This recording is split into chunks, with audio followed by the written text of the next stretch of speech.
Morning, Vince. Good morning. I was having trouble trying to find the link here. Oh, welcome.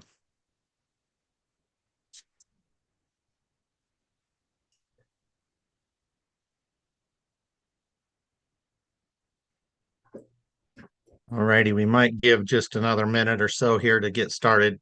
Let people make sure they get signed on if they're trying. Yeah, I think there were a number of invitations that were sent out that didn't have a Zoom link. And then all of a sudden I found one. Yeah. Getting much snow down there, Vince? Well, we got about 6 inches yesterday, but there's nothing happening right now. So I expect more today. Yeah. We had about 14 inches Wednesday. Well, Tuesday night into Wednesday. By Wednesday morning, we had about 12 to 14 inches and rained some or snowed some more yesterday, and then kind of quit overnight. And now we're getting really heavy snow again, up to 9 inches here. So Wow. the forecast through Saturday morning is anywhere up to 30 inches or better total. So it's a lot for us.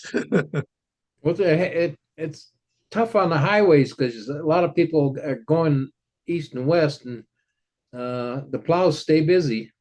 Yeah. Yeah. I-70 was closed for a while yesterday, and we'll see how long they can keep it open. We haven't had these 3 day storms for many years. I remember them as a kid, but we kind of have gotten used to just a 1 day storm and be done instead of these 3 day slow long-term snows. Well, a number of years ago, a couple of years, I was trying to go hunting pheasants, out that way. And that's when I got snowed in there. Never got snowed in the ski area because they always kept the roads open. But with the winds and the Yeah, snow and the slipperiness, I got snowed in twice. yeah. Yeah, out here the wind is the big issue. If the wind picks up, it makes it about impossible to see where you're going and stay on the roads, Right. and then you can't tell if it's a drift or just a little bit of snow on the road and get stuck. So Yeah.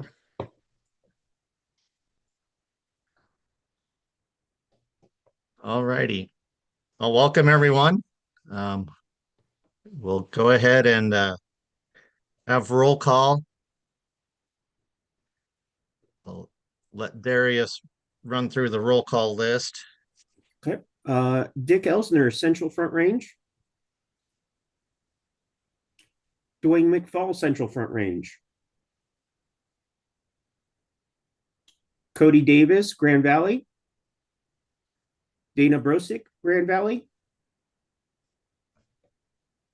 Rachel Peterson, Grand Valley. Steve Odoricio, Greater Denver. Greg Mills, Greater Denver. Vince Rogowski, Grand Valley. Or excuse me, Gunnison Valley. He's here. He's here. All right. Intermountain, Brian Pettit. Yes, I'm here. Thank you. North Front Range, Johnny Olson. Here. Here. Northwest, Brian Cervinic. Pueblo area, Zach Swearingen. Pueblo area, Evia Costleon. Good morning. San Luis Valley, Vern Hersnick.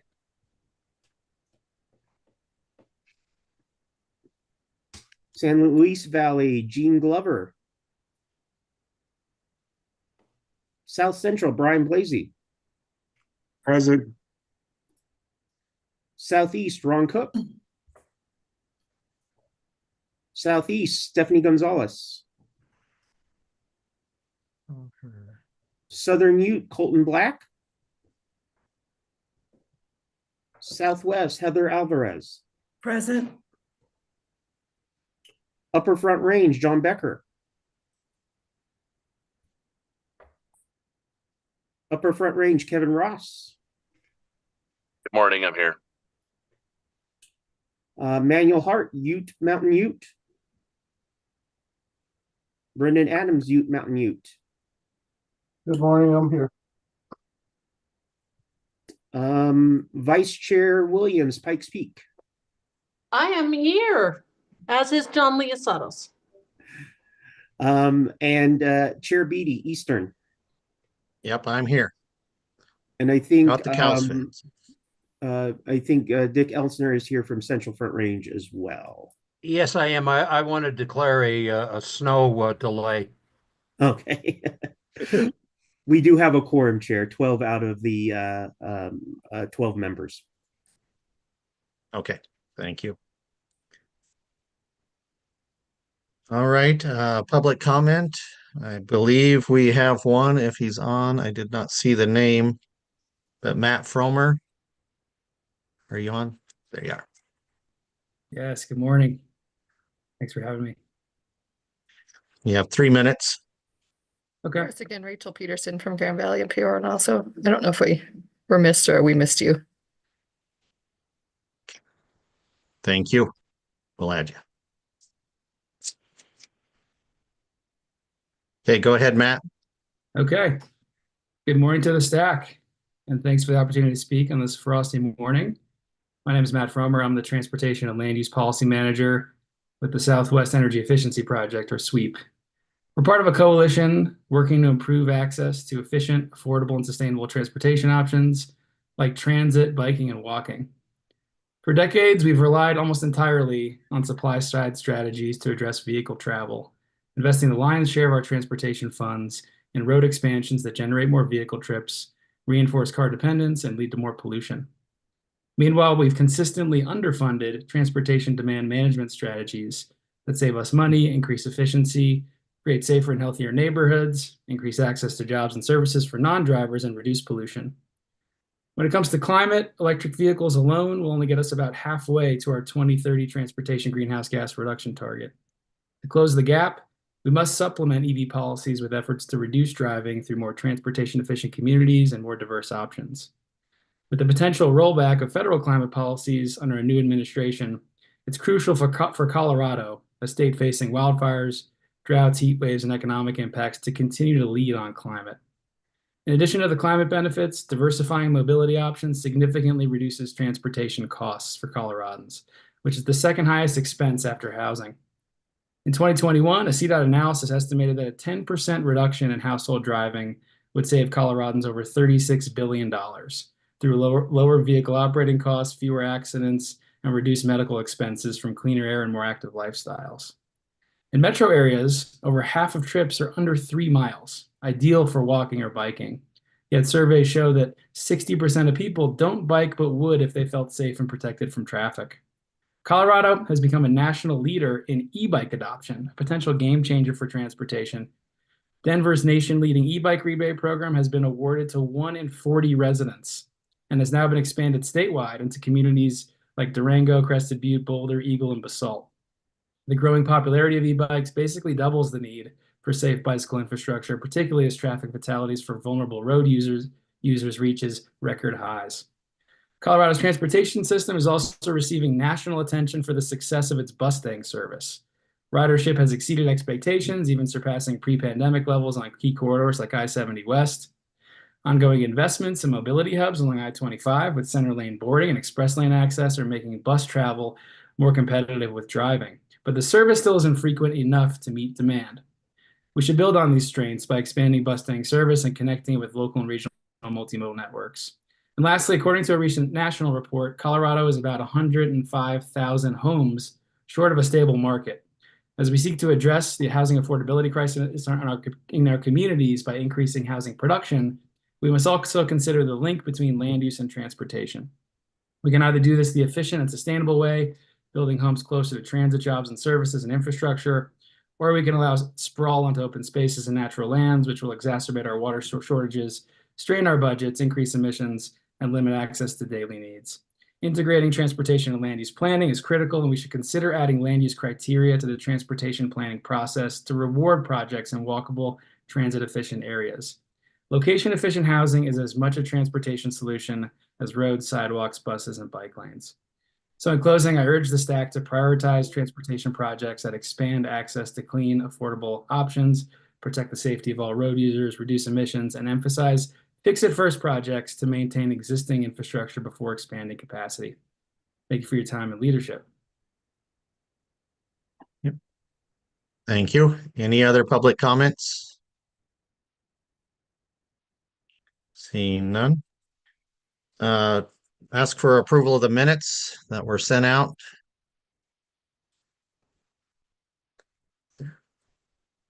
A motion to approve the minutes. I'll move to approve the minutes, Brian Pettit. Johnny, Okay, moved by Brian, seconded by Johnny. Any corrections to the minutes? Seeing none, is there anyone that opposes to the approval of the minutes? Seeing none, will show that the minutes were approved. Okay, Transportation Commission report. I don't have my minutes or my notes with me from the meeting. We will be hearing the budget presentation that was given later in our meeting. They had a presentation on the Bridge and Tunnel Enterprise budget and also talking about possibly refinancing some of the loans through Bridge and Tunnel. They're weighing the pros and cons of that. All this is covered in the minutes of the commission meeting that were distributed. Through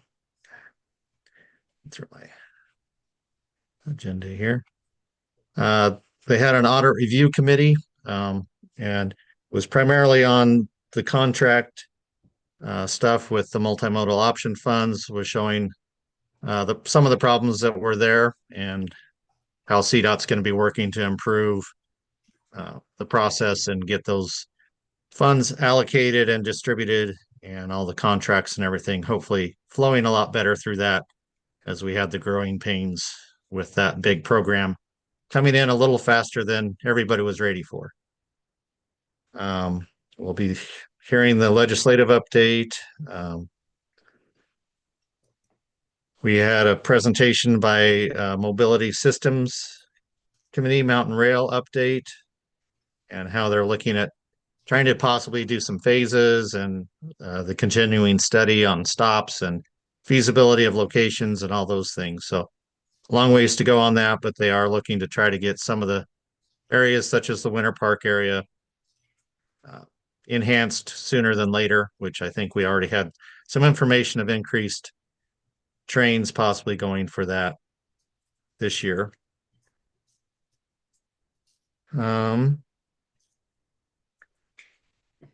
Those were the main workshop topics. They had the fuel impact enterprise workshop also.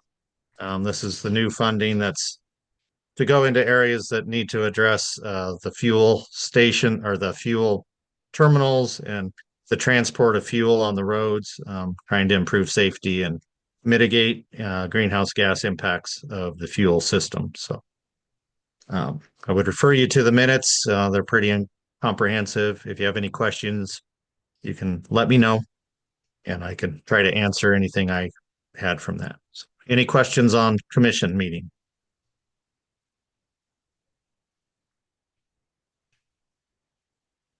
Okay. I would ask Herman to give us a brief overview of the upcoming commission meeting, of what's on the agenda in 2 weeks. Yeah, thanks, Chair. Nice to see all of you. Hope everybody's staying as dry as they can in the storm. So in 2 weeks, we have a commission meeting. It'll be a live in person. We'll have a Burnham Yard workshop with both the Transportation Commission and the CTIO. We'll have a joint workshop to talk about any progress on Burnham Yard and where we're at with that. We have a BTE, Bridge and Tunnel Enterprise, Build America Bond refunding workshop in action, which our BTE folks, Patrick Hollanda, will take care of that. You'll hear a little bit more, I think, today. We have our final proposed budget for the commission that will be for action in 2 weeks. Now, we don't know what the budget will be until probably May when we adopt the final budget, but this is the final proposed budget.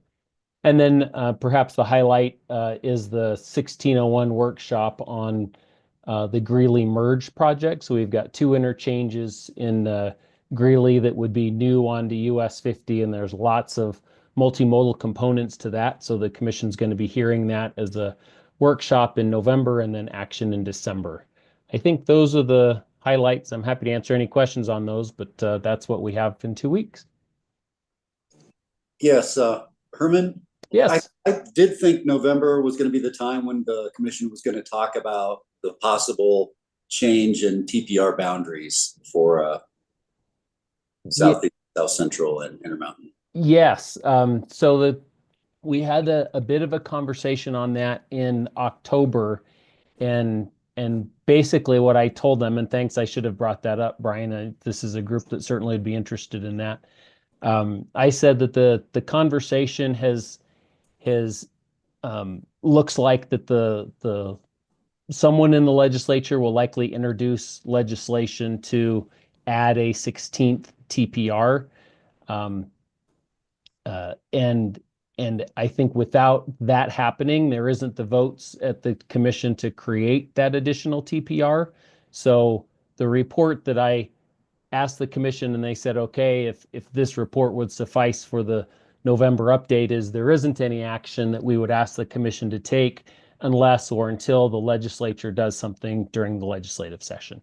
So I'm not anticipating any action in November or at all from the commission unless the legislature moves to successfully create an additional TPR, and then that'll kick in an additional rulemaking from the commission. Okay, thank you. You're welcome. Yep. All right, thanks everybody. Anything else? Anything else for commission meetings? If anybody has any messages or information they'd like me to share with commission at their meeting, let me know. All right, TPR representatives report. Get it. Mr. Chair. Central Front Range, or I guess I'll let Darius lead that one. He can call. Thank you. Thank you, Mr. Chair. Central Front Range. Yeah, this is Dick Elsner. Thank you, Mr. Chair. Not a heck of a lot going on. Projects are wrapping up. The one in Fairplay is actually, I think they got it paved before the weather just turned really, really bad. Other than that, lots of good snow, at least in my end. I noticed Dwayne McFall has joined. Does he have anything he wants to add? Nope, I'm good. Thanks, Dick. Thank you much. Grand Valley. All right. Good morning. So at our last board meeting, we did the update to our public transportation safety action plan. We also adopted the updated metropolitan planning area boundary. So moving forward with that based on the updates of the last census. And the biggest thing was that our board recommended approval of our Mesa County Safety Action Plan. And so we are now going to take that to all 4 jurisdictions, the boards of all 4 jurisdictions for approval. We decided to do that just to try to increase visibility of the plan and public buy-in. So we'll be doing that this month and finalizing that plan. And then I guess lastly, we're just deep into our 2050 regional transportation plan and project prioritization. Thank you. Greater Denver, Dr. Cog. All right, thank you.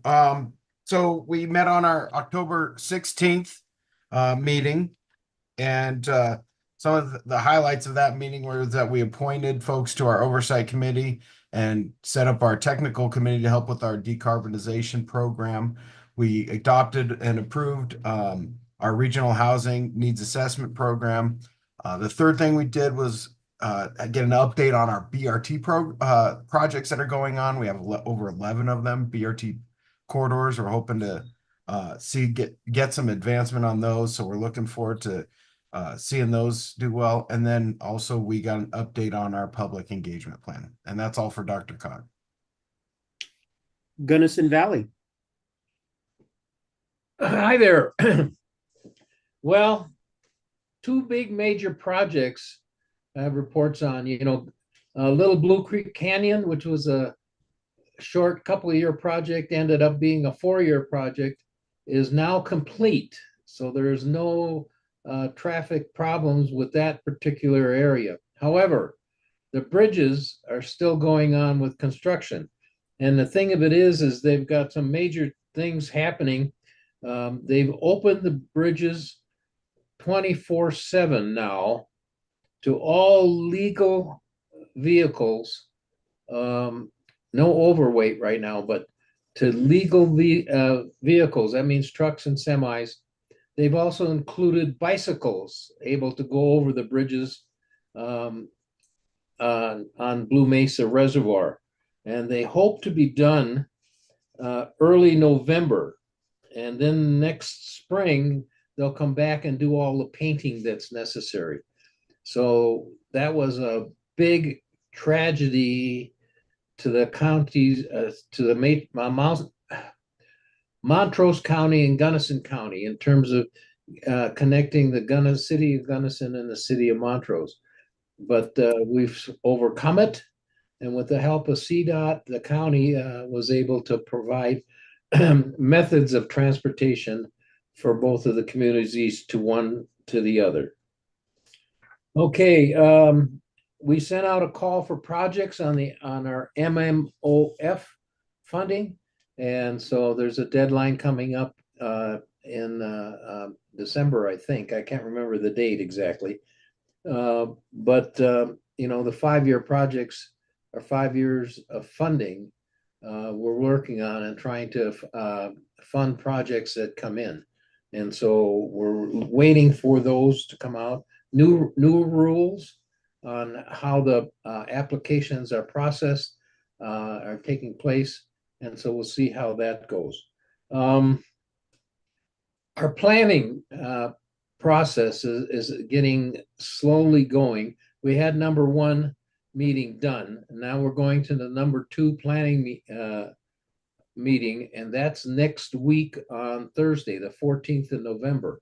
And so we begin some of the really detailed planning, I think, that meeting, and move forward for that. And so hopefully we're going to stay on track and continue with the process of planning our 2050 plan and the 10-year plan. That's all I have. Questions? Intermountain. Yes, thank you. Good morning. And our next meeting is January 17th. And in that meeting, we will be completing MMOF, hopefully have a prioritized list for the 2050 planning process, and also elect a chair and vice chair for the TPR. So based on what Herman said, we will continue to move forward as one TPR for now. And we'll see what happens in the future if the legislation changes with regard to how many TPRs can be in the state of Colorado. But everything's looking good. We're right on schedule and hoping for the best with this planning effort. Thank you. North Front Range. Good morning, everyone. Isn't it awesome that we don't have to see ads on TV anymore? Oh, And we won't be getting those mailers. Just everybody get a little bit of round of applause for that. Sorry, I had to go down a little bit of rabbit hole. Jamie didn't start yet, so I had to get in front of Jamie. Well, at our October 3rd meeting, we the Planning Council approved our 2024 TIP amendment, as well as opening the 2024 MMOF call for projects. It closes on the 15th. We received an update on the North Front Range MPO CDOT traffic congestion performance measure. October 22nd was a great day. You know, I-25 has been a big push up in Region 4 in the North Front Range and Northern Colorado for a lot of years. They opened the mobility hub at US 34 and I-25. They had their ribbon cutting, and in attendance was really nice. US DOT Deputy Secretary Polly Trottenberg and Governor Polis and Director Liu and MPO's Chair John Mallow and several other MPO Planning Council members. I wished I could have been there. I-25 has really come a long way. If you haven't been on it from 2008 18 when they started it to where it is today. It's a different roadway system. And I had to go marry my daughter off in DC, so I wasn't there. So I thought that was a little bit more important. Thank you, Mr. Chair. Northwest. Hi, everybody. I am Brian Sickman. I go with not the chair, the next chair. So a couple weeks ago, Heather Sloop stepped down as chair of Northwest TPR, and I jumped into the spot. So I'm the mayor of Fraser, and been a part of the Northwest TPR for I'm in my 4th year now. So anyway, I'm sure you guys have seen my face at the STAC meetings, but now Heather is still close by, so I'll be not gonna reflect you. We have a new vice chair, Jennifer O'Kieran. She is a county commissioner out in Rio Blanco County, so we're very excited to have some representation on that western area. Not much to report in the Northwest TPR. Snowy roads on Britain Pass as I look at the trip right now. It does seem like first storms of the season surprised Scott. We didn't have very good movements on our side of the pass for that storm. So they did tell me that they have new recruits and that they were in training at the time of that storm. So we'll see how they do on this storm that's happening now. That's all I got. Thanks. Pueblo area.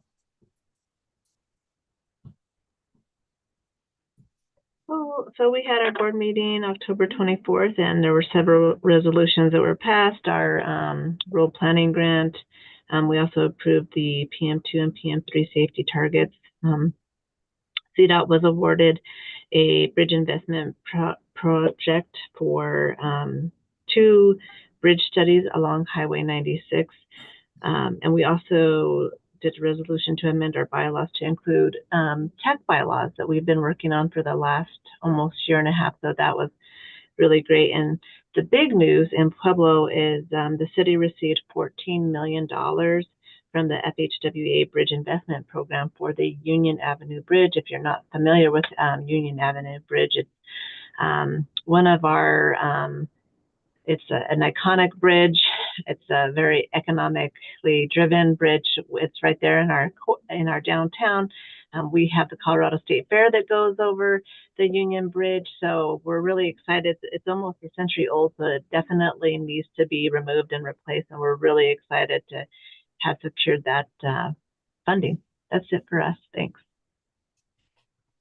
San Luis Valley. Can you hear me okay, Darius? Yes, we can. Okay, Vern Hersink here, San Luis Valley TPR Chair. Like many of you, we've gone from projects to snow removal these past couple days, so that's what we're working on now. We haven't had a TPR meeting since our last STAC meeting. We do have one coming up next week to continue the planning process, so that's my report. Thank you. Southeast.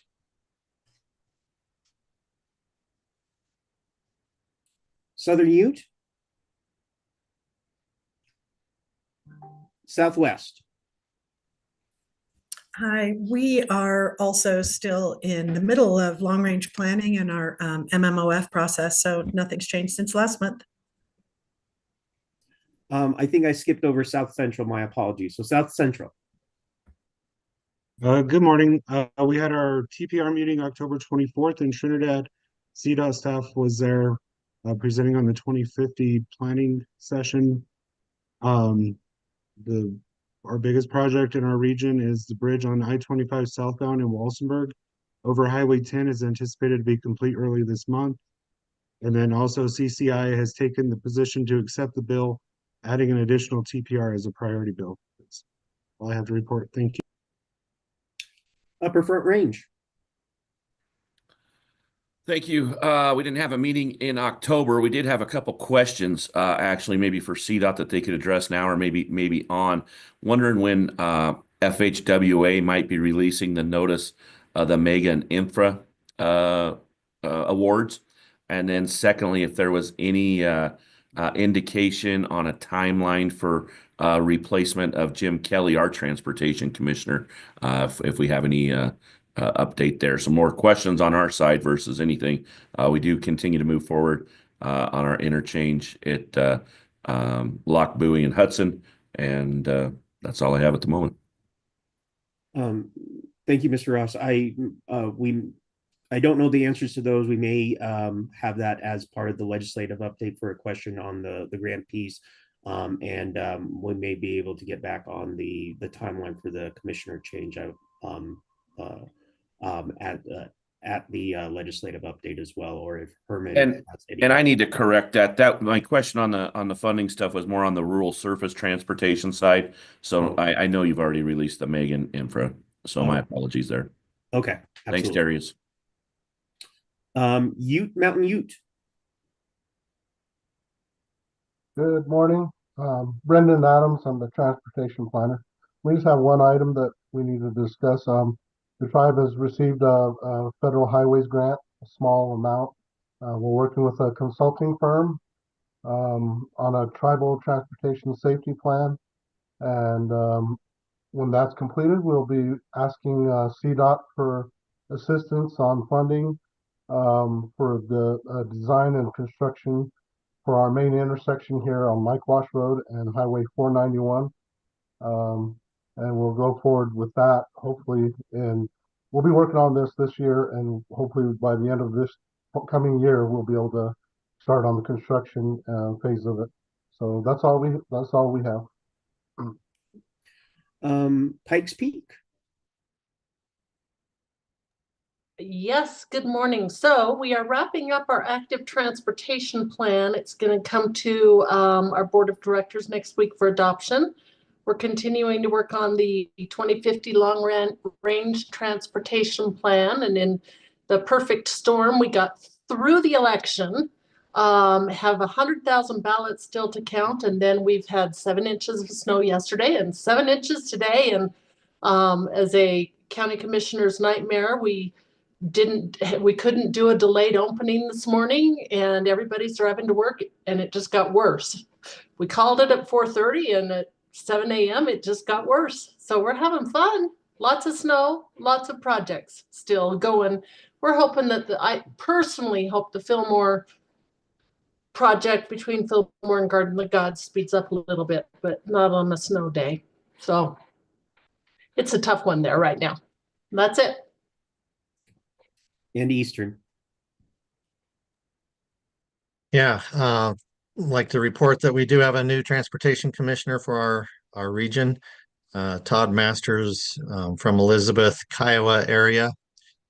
So he's getting fed with a fire hose to get up to speed with transportation commission things. Glad to have him on board for the commission. Otherwise, Eastern, we're just dealing with all the snow that closed I-70 yesterday, and we'll see how long they can keep it open on and off over the next several days with the amount of snow they're predicting for the I-70 corridor and on down south. So that kind of wraps mine up. Nothing else really new. And that's all the TPRs, Chair. Okay, thank you. Up next is legislative report. Emily. Great. Yeah, I'll go first and then I'll kick it off to Jamie as well for the federal update. Hope everyone is staying warm today. We're getting very close to legislative session. That'll kick off early January, of course. We did see the governor's budget introduced on Friday. So that really kicks off a 6-month back and forth. It's kind of the first opening bid to start the process between the governor's office, the Joint Budget Committee, and all the other legislators. And so there is a significant deficit, as I'm sure a lot of you are aware, just of the state budget overall. And each agency does have some balancing measures included in the budget. The transportation related balancing measures are twofold. So there's one piece that's related to SB 260 general fund transfers. So this year in SB 260, there's a expected $100 million transfer from the general fund, since there is such a shortage in general funds this year. The proposal in the governor's budget shifts a portion of that to be transferred in future years, the next year or the following year. So that reduces that general fund transfer slightly by $40 million, but it does reduce it. And then the governor's office has indicated that they're committed to making sure that that full funding amount that was promised in that bill stays whole in future years. There also is a reduction in faster fees. And so you'll see in that proposal in the governor's budget that there's an addition that local funding is held harmless in that reduction. So there would not be any changes to expected funding for municipalities and counties in terms of what faster funding, HUTF funding they're receiving. So those are two portions of the budget. There also are two other priorities of CDOT that are in the budget that were introduced. They're both related to continuous spending authority. So one is related to the clean transit enterprise. So there's two cash funds under CTE, the original cash fund that was created under SB 260, and then the following, the new cash fund that was created in SB 230 this past year. The recent cash fund is continuously appropriated. The old cash fund is annually appropriated, which creates some administrative hurdles, both because it's hard to administer a program where half of it is continuously funded, half of it is annually appropriated. But then also continuous funding is kind of necessary for all transportation projects. So especially in something like Clean Transit Enterprise, if you are approving a grant for electrification of a bus, there's probably an 18-month wait time for that bus. And so just operating on an annual basis for that funding creates some additional hurdles. The same thing, we're seeking the same thing for the MMOF cash fund, to have that be continuously appropriated as well. What we're seeing right now is that it causes a lot of confusion when that funding lapses and we lose access to that funding temporarily. That means we can't list it as available funding in the STIP, and it just creates some additional administrative pieces. So those are two asks that we're making to the Joint Budget Committee this year. Happy to speak more on TPR. I think Herman kind of covered where we're at on that. We've heard a little bit from just from the rumor mill that there's some different legislators that may be bringing that bill next year. It was proposed, I believe, as a CCI priority, but it didn't make it to their final list. But we do expect to see a bill of that nature next year. And then other than that, we're still exploring some other priorities that would come from CDOT next year, looking at other transportation fees to increase funding for maintenance, asset management. Those proposals are not set in stone yet, but we're continuing to work through them. And then, other than that, I'd also, just circling back to the budget piece too, I did want to just also make sure that it was clear that there's no discussions right now about any sort of administrative cuts or furloughs or anything of that nature at CDOT. Just want to make sure that that's clear just for everyone on the call. So I'll pass it to Jamie, and then we can look at questions. Good morning, everybody. Happy snowy day for some of us, and I've heard some other parts of the state have no snow. So as Johnny mentioned, this has been an exciting week in American politics. I think a lot of things are about to change in the some things will remain the same, but I think there's going to be a little bit of whiplash in the transportation sector at a federal funding and IIJA level. As many of you know, the Senate, the GOP has taken the White House. They've also taken the majority in the Senate. We're still waiting on numbers in the U.S. House, but typically the Senate often drives a lot of the budget and spending priorities. So looking at, this is all hypothesis, but looking at what the House Appropriations Bill did last year for transportation, I suspect that they're going to be taking a pretty hard look at funds for electrification, any funds that involve climate or GHG, eliminating a lot of passenger rail funds, and reducing funds for the discretionary grants. In IIJA, there are a lot of funds that are advance appropriated, meaning that they, as part of the bill, they have to be approved every year as opposed to going into the traditional appropriations process. There's still a lot of IIJA funding that is under the appropriations process, so it'll be interesting to see if the GOP decides to unwind some of those advance appropriations and make everything a yearly appropriation so that they can eliminate programs under IIJA that they don't agree with. One thing that we do have staring us in the face is the current continuing resolution for the 25-26 budget is staring us in the, or excuse me, yeah, this coming year's budget. It expires on December 20th. And so I will be curious to see if the Democrats are able to force through something that aligns more with their priorities, or I'm guessing there will be pressure for another continuing resolution until the new Congress is sworn in. Another thing to be thinking of is next year's reauthorization. So I have a feeling the next transportation reauthorization package will look slightly different than the IIJA one. So it's going to be an interesting year in transportation funding and seeing transportation priorities and how that plays out with a new Congress with very different views from the current Congress. So also want to announce, to answer Commissioner Odoricio, we do not know when rural is going to be coming out. We have asked and we were told a couple of months. So end of the year, beginning of January, we'll see how that goes. And then did want to announce CDOT was awarded $47 million for safety improvements on US 287 from Boulder County up to the Wyoming border. If any of you have ever driven the Fort Collins to Wyoming border on 287, it is absolutely terrifying.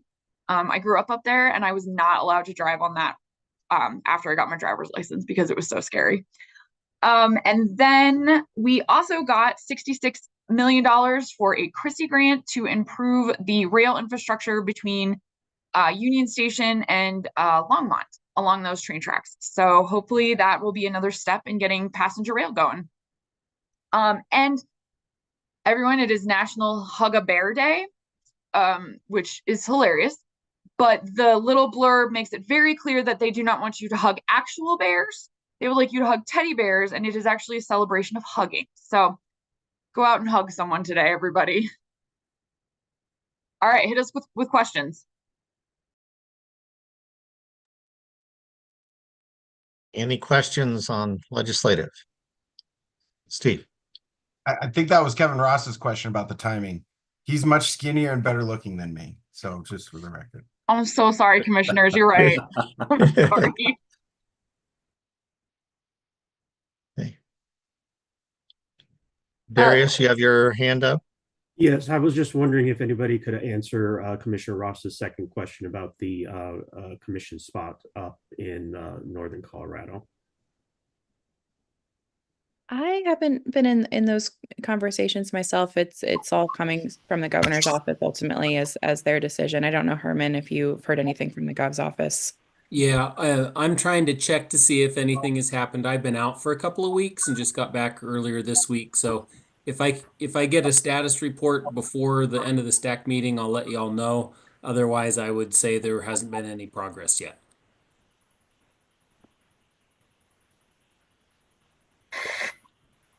Any other questions? I was just going to say congratulations to CDOT on the grants. Thank you. So that was very good. Okay, well, we're running way ahead of schedule, and I see Jeff joined us, so I guess we'll go ahead and jump into the budget overview before we take a break, if Jeff's ready. Sure. Give me just a second. And Aaron, are you? Not sure who's. If I need to pull up the slides or if Aaron has those handy.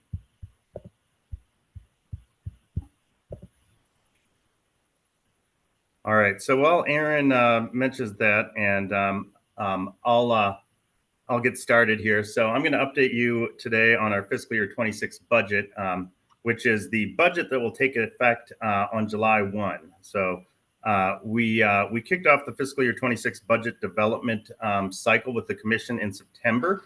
And I'll provide you with an overview of the draft budget that was presented to the commission this past month. Important to note that the governor's budget proposal, I think Emily just talked to you about this. I'm sorry I missed that piece. You guys are quite a bit ahead of schedule. But I think Emily just spoke to you a little bit about that. We're currently in the process of updating the fiscal year 26 budget to reflect the proposals which impact CDOT. And so we'll be bringing back an updated budget for TC review at their meeting later this month. So I'm going to go through the budget as we presented to the commission in October, but I'll provide some updates related to governor's budget proposal. But again, we have not yet completed all those updates. We'll have that in front of the commission in about the next 2 weeks. In terms of timeline, sort of where we're at with the budget process, we generally bring the budget to STAC around this time each year in the fall, and then again in the spring. And we do that ahead of essentially 2 approval actions on the budget.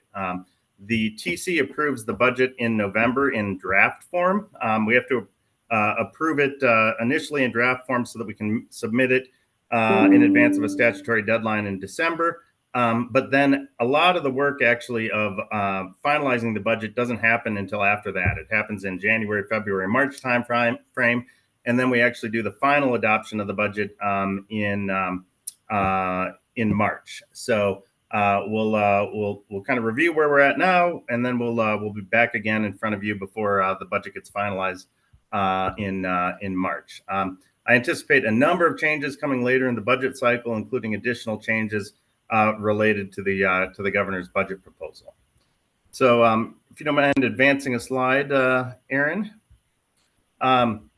So just kind of run of show, I'll touch on our fiscal year 26 revenue forecast. Then I'll provide an overview of the draft proposed budget and the budget development process.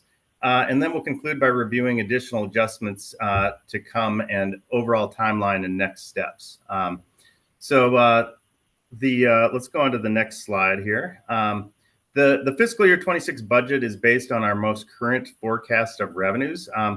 Looking specifically at HUTF revenues, which are the department's largest source of state revenue, we've seen an increase in our HUTF forecast over the prior quarter, including an increase in faster revenue, primarily driven by an increase in late registration fees.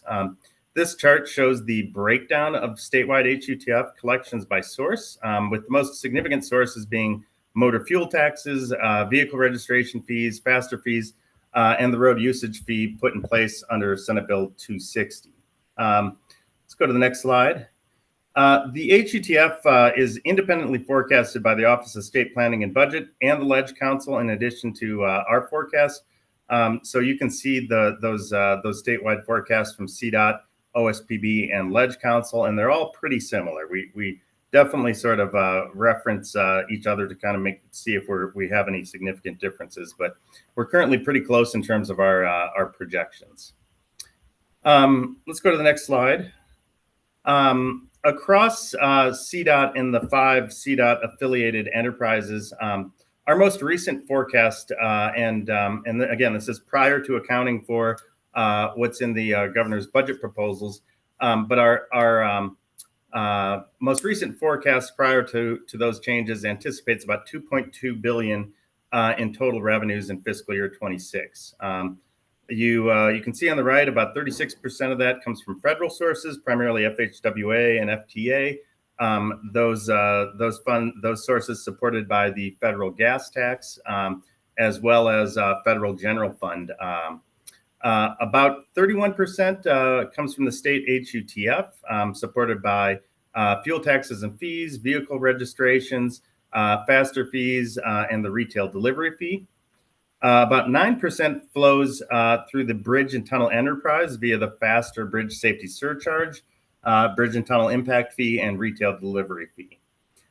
Moving to the bottom right, about 8% flows through the Colorado Transportation Investment Office in the form of managed lane revenue, enforcement revenue, and new, really beginning this fiscal year, funding for transit and rail that is flowing to the CTIO through the Senate Bill 184 daily rental car fee.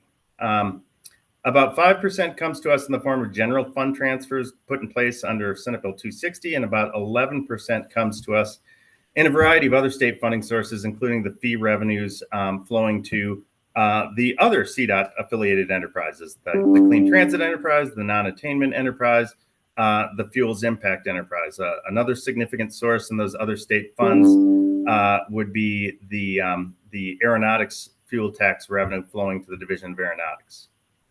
So again, as I think Emily talked about earlier, the governor's budget request included 2 items that have some significant impacts to CDOT. The first is a proposed reduction to the road safety surcharge, which would total about $65 million in revenue to CDOT. When we update this, you would see that as a reduction to the HUTF. So the HUTF, when we update the budget, would go down to approximately $635 million from $630 million from about $695 million. The other reduction in the governor's budget proposal is a reduction of about $39 million to the Senate Bill 260 general fund transfer. So when we update to reflect that, you'll see the amount there under legislative initiatives going down from about $107 million to about $69 million. So overall, as a result of those proposals, which again we'll incorporate into our budget this November, but expect, we'll see continued changes throughout the budget development cycle. But again, the update we'll make to the draft budget, we'll see our total revenues go from about $2.2 billion to about $2.1 billion. Let's go to the next slide, Aaron. So looking at how these revenues are allocated, the largest, no surprise here, but the largest allocation goes to capital construction. About 37% or $820 million is allocated to capital construction. Of course, this is before reflecting those budget proposals.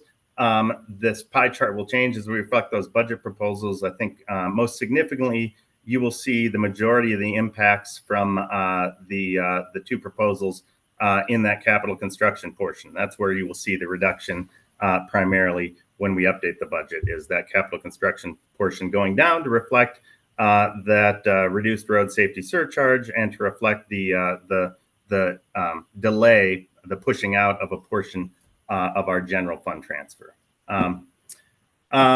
Again, setting aside those updates, about $600 million is allocated to our maintenance and operations program. About $400 million is allocated to sub-allocated programs or our grant or pass-through programs.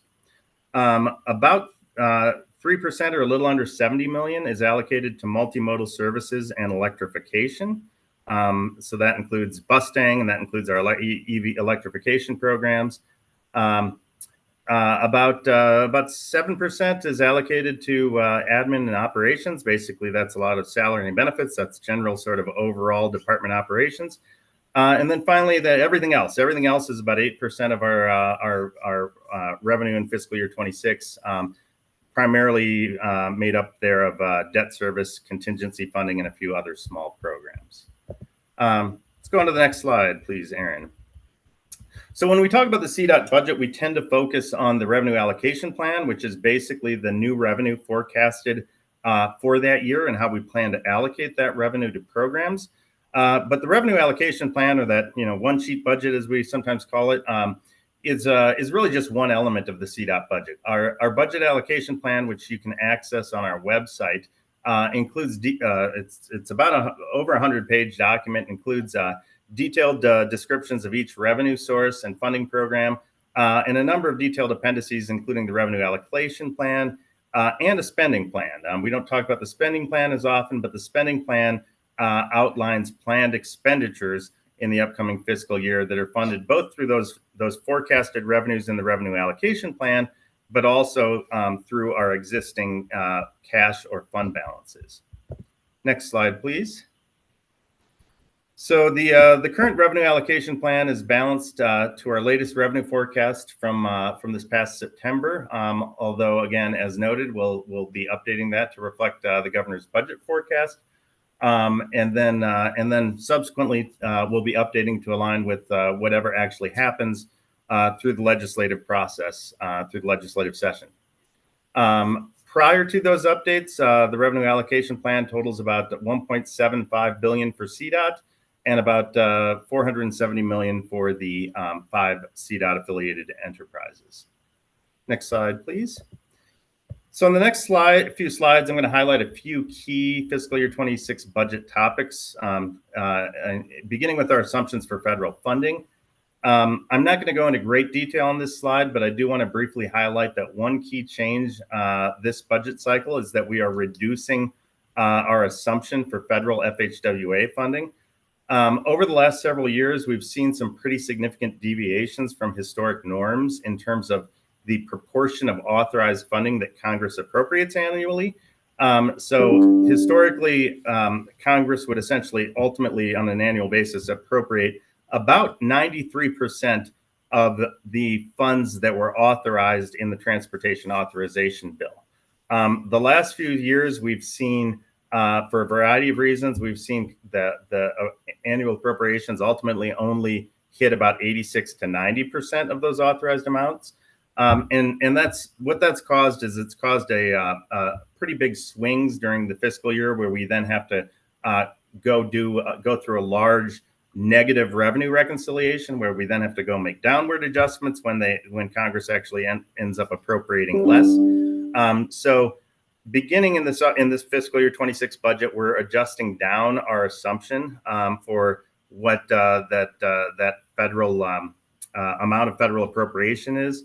While that will reduce the amount of federal funding we plan for in the budget initially, it also should reduce those large negative adjustments that we've had to make after the conclusion of the fiscal year. So we think this is probably going to get us a little bit more aligned to what we're actually seeing with revenues, and really, I think easier to plan for it on the front end than make adjustments on the back end, which is what we've sort of had to do the last couple of years. So let's go on to the next slide. I want to talk a little bit about the funding for the 10-year plan. In the current draft of the fiscal year 26 budget, there is about 169 million programmed to the 10-year plan. Sources allocated to the 10-year plan, we allocate a number of different sources to the 10-year plan. That include the federal Protect, Bridge, and Carbon Reduction funds, as well as any remaining flexible federal funds after we've sort of funded everything else we need to fund in the budget, primarily our asset management programs. The other significant source of the of 10-year plan funding is the Senate Bill 260 general fund transfer. So this is an area that we will definitely see a change in the updated budget based on the governor's budget request. So we'll see that the amount allocated to the 10-year plan go down at least by the amount of the general fund reduction we're anticipating. So that being about 39 million, that downward adjustment we'll see when we make the update. Again, I think the amounts here are likely to continue to change throughout the budget development cycle, both as a result of how we ultimately manage any changes coming from the governor's budget request, as well as anything else that might transpire during the legislative session. All right, next slide. I think I've got just a few more, and then I'll open it up for questions. So also wanted to provide an update on where we are to date in terms of 10-year plan funding. So if you remember, for the last update of the 10-year plan, we had a planning target of about 1.3 billion in strategic funding. So that was the amount of funding we kind of put through the distribution formula, and you all worked to prioritize projects against. Through fiscal year 26, so based on the proposed budget that I've shown you, we will have allocated about 1.1 billion towards that 1.3 billion target. So that means that we will have essentially been able to allocate in the budget about 85% of that planning total. As we work on the next 10-year plan date, we'll be working to ensure that we first that we finish off at getting to that 1.3 billion, fully funding the current slate of 10-year plan projects before we then move on to allocating funds towards the next slate of 10-year plan projects. I'll note that while we talked about the 4-year window of 10-year plan projects as being through fiscal year 26, as last time the projects actually deliver over a longer time frame. So we will still have projects from that 4-year window spending into fiscal year 27, 28, even a few into 29. So that remaining amount towards that planning target, I think you should see us finish off that 3 billion target probably in fiscal year 27, if not fiscal year 28. All right, next slide, please. All right, a couple of other items to note. At this point in the budget cycle, we built in a couple of increases as placeholders to provide some room for anticipated increases in salaries and benefits and increases in common policies. Common policies are costs that state agencies pay for certain centralized services such as IT. We've built in 5% increases for our maintenance program areas and to our agency, our admin and agency operations programs. Finally, at this point in the budget cycle, we were left with about 18.4 million in surplus revenue, which we've temporarily allocated on the TC program reserve line. As we make updates to the budget, we will allocate those funds out. If necessary, I would expect that we ultimately end up allocating much of that 18 million in residual funds towards helping to offset some of those reductions we talked about previously, assuming that those reductions move forward as planned. All right, next slide. This might be my last two. All right, so wrapping up, it is still early in the budget cycle. There are a lot of moving parts that we'll need to react to between now and when we have to adopt the final budget in March. Most notably, we'll be tracking closely with the governor's budget request and other legislative proposals, and then updating the budget as necessary. We'll also be working with the TC to best optimize available funding and address any potential budget reductions. And then I'll also note that we'll have another revenue forecast in December. So we'll review that revenue forecast in December and determine if there's any material changes to our forecast that would lead us to make updates from the September forecast, which is what the budget is currently based on. All right, I think one more slide there, Aaron. This just sort of outlines overall timeline. Again, I won't walk through all this, but essentially, still early in the process. We'll ask Commission to approve a draft 26 budget at their meeting in about 2 weeks. And then at the beginning of the new calendar year, we'll be back working to finalize the budget before we approve it in March. So I think that wraps up my presentation. And Chair, I am happy to take any questions if the STAC has any. Any questions? Johnny, see your hand. Yes. Jeff, how you doing? Hey, Johnny, good. How are you? Back on one of your slides, where you had the history of the spending and you were showing some reductions in the overall program over the 4 years. Keep going back. It was the chart right there. Mm-hmm. Could you, two things caught me off guard. Senate Bill 21-280. I don't know what 280 is. Is that 260? Trying to see here. That actually, I think you caught a typo there. Yes, I think that's supposed to be 260. Sorry, that was actually the federal stimulus funding that was allocated out in the form of upfront funding for 10-year plan projects in 260. Okay, so the flexible spending, the flexible FHWA revenue, well, that's taken a significant hit. Can you maybe explain what that is? Sure. So the flexible FHWA revenue. So essentially when we allocate flexible FHWA revenue, essentially means the FHWA programs that are flexible, that are flexible to be used in different ways. They aren't dedicated to a specific purpose like HSIP. And so when we're developing the budget, the flexible FHWA revenue is sort of the bottom of the waterfall, so to speak, is we put whatever is remaining in flexible FHWA after we've sort of fully funded all of our other programs, including asset management. We put that towards the 10-year plan. So there's a fair amount of variation year over year in terms of what that's looked like. The bigger reduction you see, one of the big reductions you see there, 25 to 26, is related to what I had spoken about earlier about the adjusting our assumption for federal funding. Okay. Yeah, because it just seems like, I mean, we sit here and we talk about a 10-year plan, and then just $197 million, out of $1.3 billion, that we're good, right? But when you really think about planning totals and trying to build a 10-year plan, that 197 million is a significant amount over that 10 years. And it was just shocking to see that.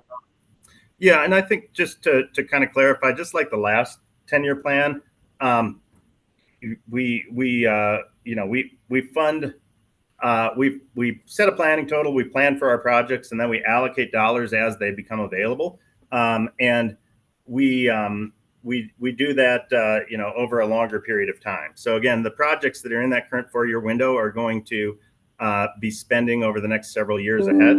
So what I can tell you right now is that all of the 10-year plan projects that are in the current portion of the plan, all of them have been able to move forward on their schedule.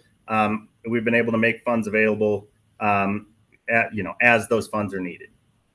So again, I think we will absolutely finish off that 1.3 billion. I think you'll just see that those final portion of those funds will probably come in fiscal year 27 and 28.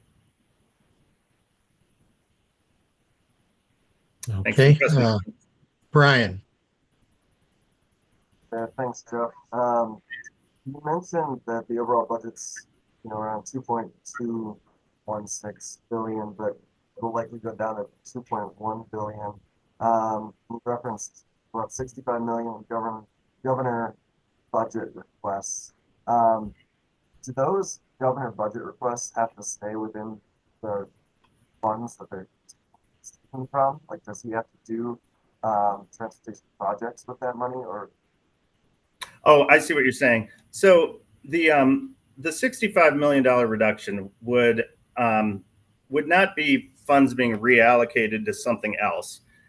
It would actually come in the form of a reduction in revenue. So what is proposed there is that the road safety surcharge, which is the faster fee that is based on vehicle weight, it's one of your registration fees when you pay your annual registration bill, that would go down beginning, I think, next year, if this moves forward, by $11 a year for each individual registration. So it's not as though the $65 million would be reallocated to some other non-transportation purpose. Again, wouldn't be able to do that because that's the funds are authorized for transportation projects and in statute. But what's proposed would actually just reduce the fees, so the actual revenue collections would go down by 65 million. Gotcha. Okay, thanks. What's the reason for the decrease of $11 per registration? Was that a sunsetting or? No, so I missed what Emily presented, so I'm not sure if how much of this she touched on. But in the overall efforts to balance the state budget and to reduce about $1 billion shortfall statewide in terms of revenue. There were a number of strategies throughout state agencies that were developed and put into the governor's budget request, and the one of the primary ones affecting CDOT is this reduction. So again, it would basically reduce our faster road safety surcharge revenue by about $65 million by reducing $11 from the amount everyone pays on their vehicle registration. This is actually essentially the same reduction that was put in place on a temporary basis under Senate Bill 260. So Senate Bill 260 did exactly this for a period of I think about 3 years. So that temporary reduction is no longer in place. So the fees went back up. This proposal would basically bring the fees back down to the levels they were at for the last few years. And I think it is kind of unintuitive of if we are at a budget shortfall, why are we reducing fees? And it all ties back to Tabor, that we have limited amount of funding we can spend under the Tabor cap. And so to make room, you have to cut fees in order to balance the budget. Yep. All righty. Any other questions for Jeff on the budget? Holly. So based on Emily's comment, so the faster fees then must impact the Tabor revenue cap. Is that what we're saying? Because yes, usually fees are collected outside of Tabor, but these are collected inside Tabor. Yes, that's correct. So the faster fees were put in place in 2009, and those fees were not enterprised when the faster bill passed. So that meant that they are subject to the Tabor cap. And so again, to Emily's point, what is achieved by reducing that road safety surcharge from a Tabor perspective is it sort of reduces the amount, it contributes towards reducing where we're at as a state against the Tabor cap, and reduces how much the state will have to come up with to refund. Okay. All righty. Anything else for budget? Seeing none. Darius. Mr. Chair, since this is an action item for the commission, the STAC has the ability to provide their own recommendation through a vote on whether to adopt this proposed budget or not. So this could be an action item for STAC today if they would like to do that.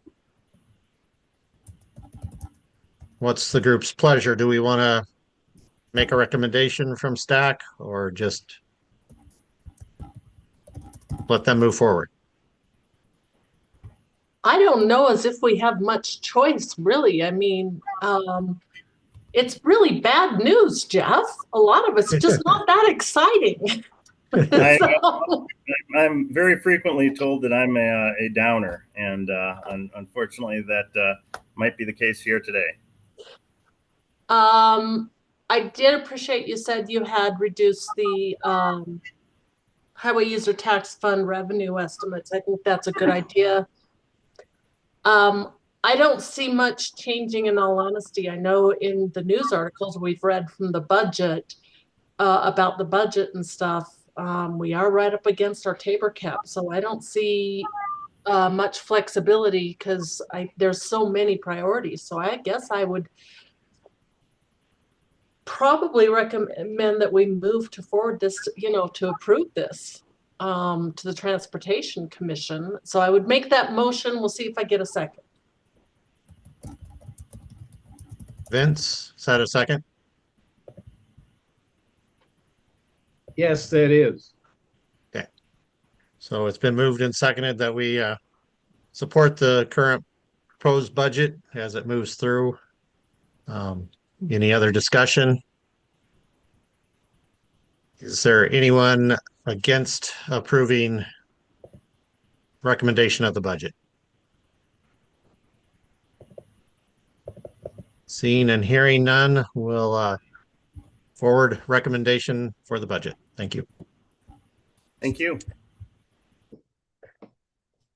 Okay, I think we'll go ahead and take a 10-minute break. So try to be back on by 9:55. All that good. Thank you.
Okay.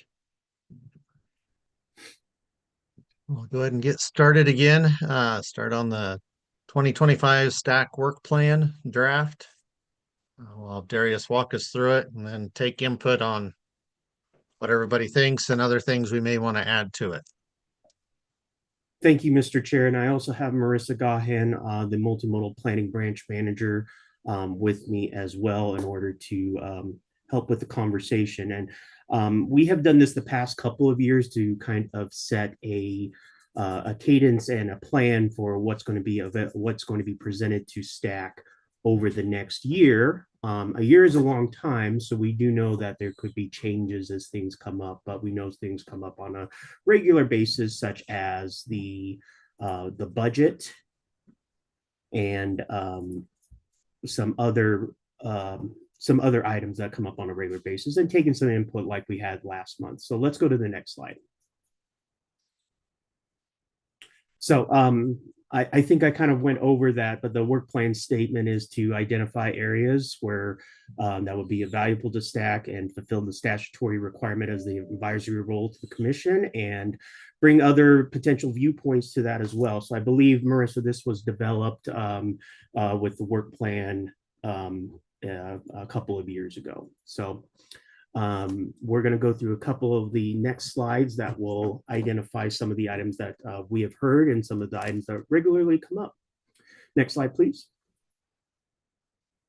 These are the standing items that we have every single month, which include the approval of the previous minutes, updates on current events from usually the CDOT Deputy Executive Director, the Transportation Commission report, the TPR representative and federal partners report, the roundtable legislative report, and then we try to have rotating CDOT reports and updates. I think we've gotten through all of the regions this year, and we'll do that again next year as well.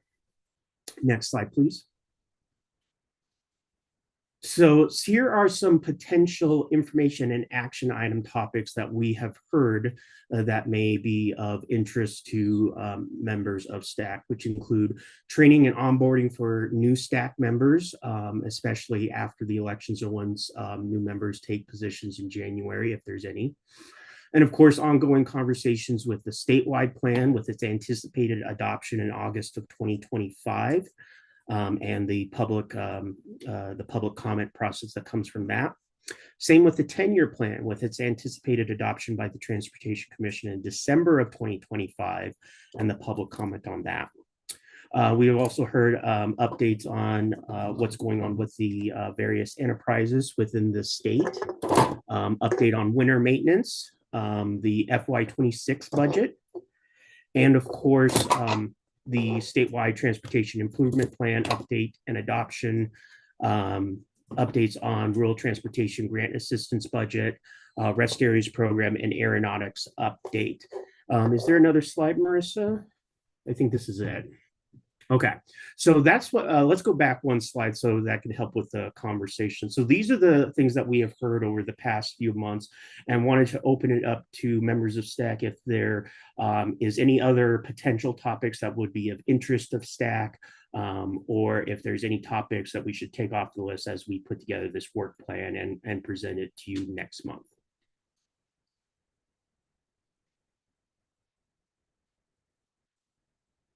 Holly.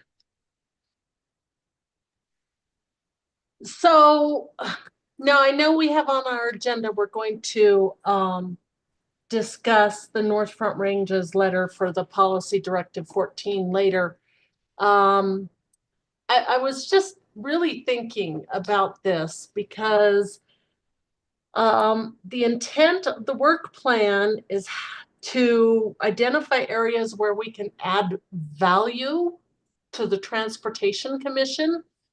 I felt after our Policy Directive 14 discussion, and honestly, I was out of town when the Transportation Commission met, and they kind of had to make the decision they did. But I just want to make sure if anyone has any ideas of where we can add value to what the Transportation Commission does, it would be nice to hear some of those, because I think sometimes we are just I know sometimes I feel, how about if I say that? I'm just, sometimes I felt that Heather was the rabble rouser and I was the follower alonger with Heather. And I can be honest about that. I just, I want always more money into roads, and that's my add value, but I don't know how to get to more money in roads. And so, and I know where the governor's going, but I don't know as if anyone has any ideas where we can further add more value to what the Transportation Commission does. I'd just be interested in hearing any ideas. If anyone has any, maybe no one does. Are there any policy directives that'll be coming up that we know of in the next year for review? I think that's one place having better involvement from STAC on some of the policy directives may be beneficial. I can't think of anything offhand, Chair, but we can add that to the list as those come up. I think, actually, I take that back. We do know one that's coming up. 1602 is the what's called the bike and ped policy that hasn't been updated. That hasn't been updated since 2017, I think. And I think that's in need of update. And I think that's going to be coming to the commission sometime next year after revision in order to incorporate active transportation developments and get it up to speed over the past 6 years. So also I'll mention that the commission gets an annual update for PD 14. I think it would be appropriate for STAC to get that update as well, usually an update on the performance measures. That's usually in the summer.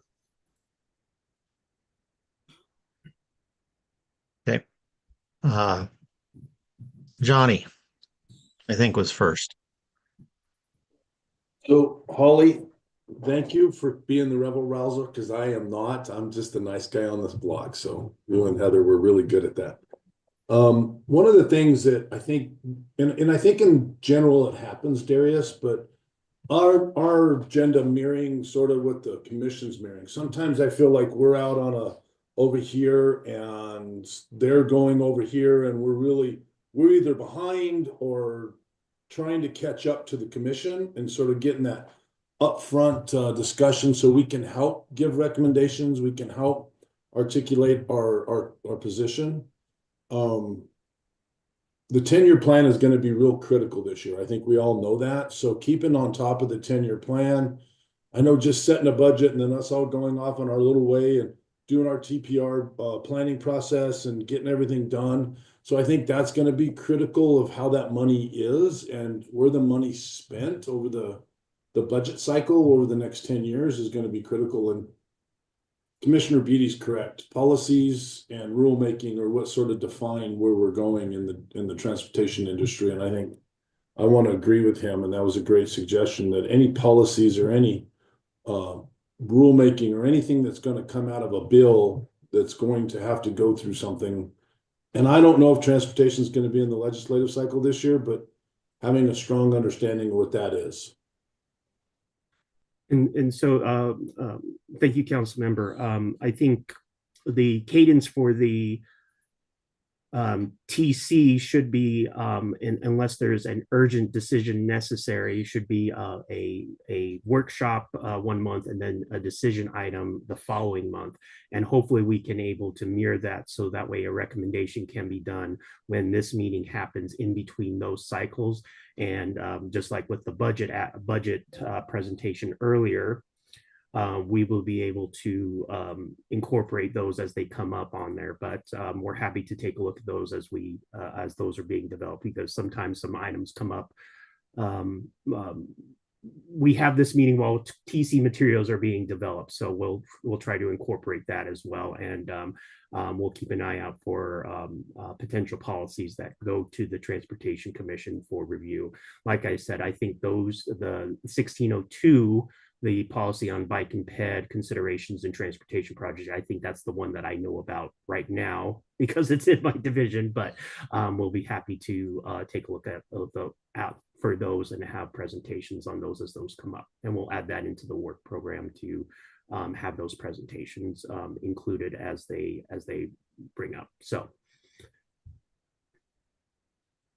Dana.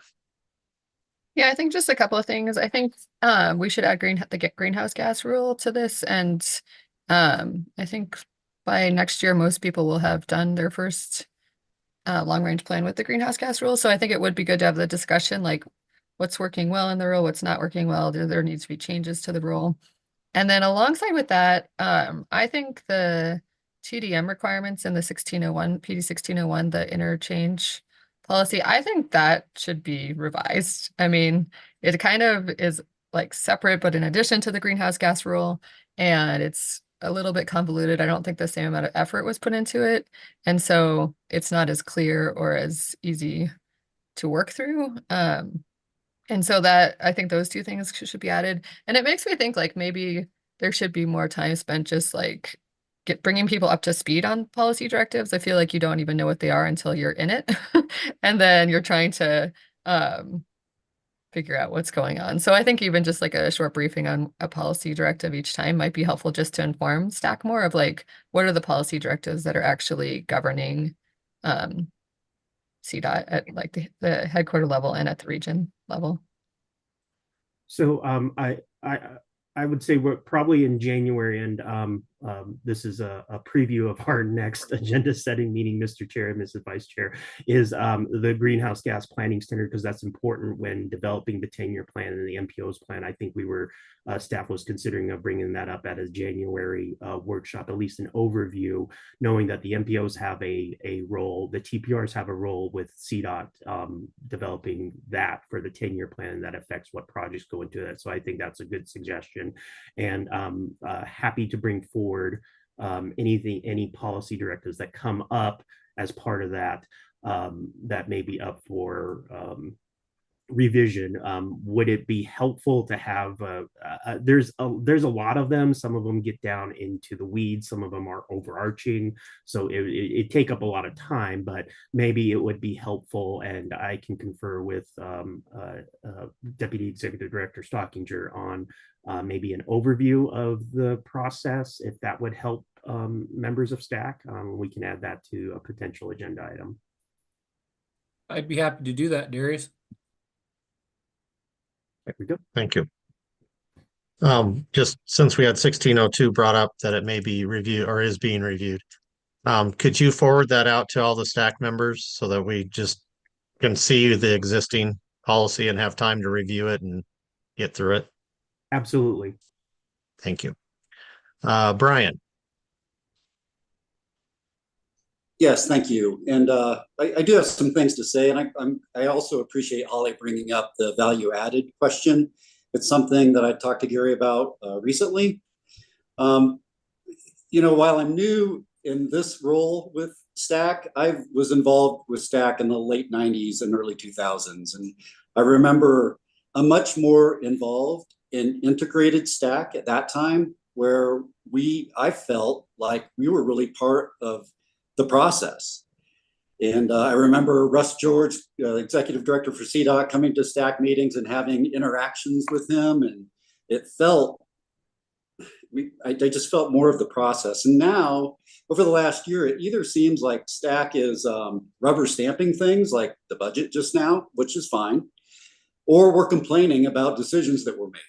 And there's not really anything in between. And it doesn't seem, and this is not a judgment on anyone. It doesn't seem like there's a lot of value added. And maybe a question to TC is how we can help them. What would they like to see from us? Are we just another bureaucratic step that has to be done, which sometimes it feels like it is? Or are we an integral part of governance for CDOT? And it's a big question, and we're not going to answer it today, but it gets to our agenda for 2025. And I think it's a great topic to explore and see how best we can interact with CDOT and the Transportation Commission and affect positive change.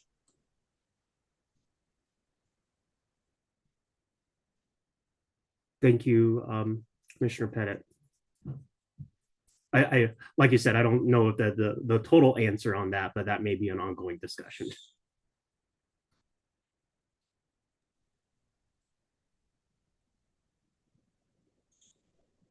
Yeah, and this is Holly again, and that was kind of what I was getting at, because you know my husband Wayne was back on the commission back then, Brian, and I think that back then it had a much greater role in the 10-year plan and moving around projects, and I'm sure that Vince could probably verify this.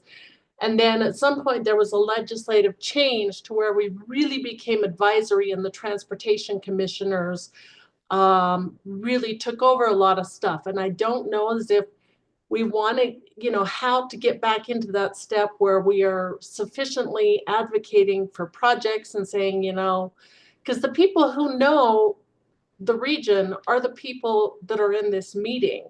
So I have no idea. When Heather was in this meeting, and Heather's replacement, I think, is Brian.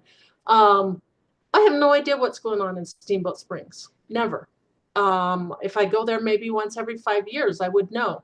But the people who are in this meeting are the ones who can say, guys, we got a big pothole on this road, or we have a real problem with this bridge. And those I know those comments always get forwarded to Transportation Commission, and I can just call my own commissioner as well. But how do we really make it so that we're very effective in being an arm of the Transportation Commission, not in just being the ones who like to push back at them? And maybe that's all we're supposed to be. Maybe we're just supposed to be the ones who push back. So and if that's the case, then we should, you know, but I would like to see us more working arm in arm somehow, if there is a way. If I could add, Vice Chair Williams, what Chair Beatty mentioned earlier, that the chair has a opportunity to present the STAC report at the commission meeting, and so forwarding comments and questions and issues to the chair, that can be presented at that commission meeting, because that's the opportunity to provide what STAC has been working on over that past month. So that may be a good recommendation, a good avenue to use as well. Plus, the Transportation Commission also has open public comment, and STAC members are able to attend, but they have a virtual option now, so you don't have to drive to Denver and sit in the auditorium and provide comment as well.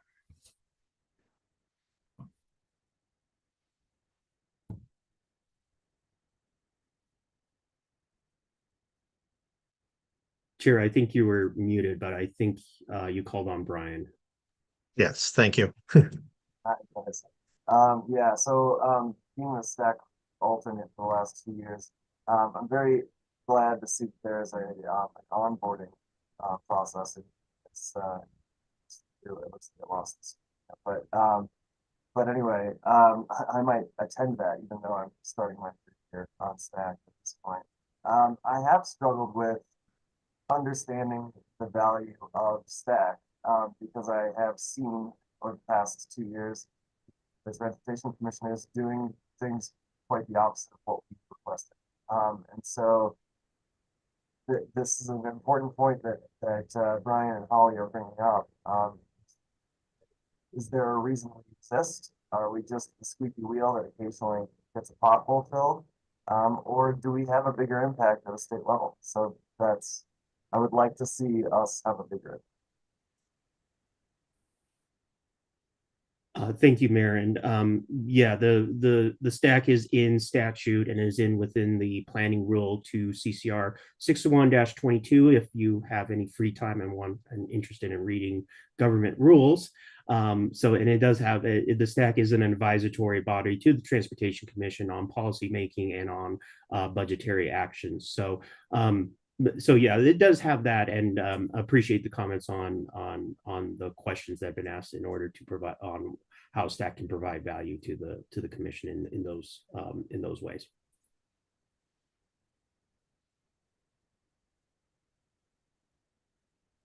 Hey, Eva. I just want to know if there's been any past information as far as how TC has reacted to different types of interaction with STAC. So has it been more successful for people from STAC to attend in person, or is it better for us to write letters and have signatures and present that to the TC. That way we can have a better idea of like, hey, how can we provide an impact? If maybe it's more resounding if we have a letter, or maybe it is or maybe it's both. It's hard to say on there. I think if STAC is an agreement in total, that may be more effective instead of having differing viewpoints that go off in different directions. So if that makes sense. As far as the method to do that, it depends. Like if there's an issue that only affects one particular area of the state, of course, that would probably be either a letter or public comment or whatever the case may be. But if it's on an overarching policy, making that view known either through like I said earlier, we have the STAC. The commission has the STAC report where activities can be discussed and views and viewpoints can be brought forward to the commission for consideration as well. So, participation, I think in general, and opening up those communication lines might be in many different ways might be beneficial in order to get those viewpoints over to the commission for consideration. I know that's a non-answer to your question, but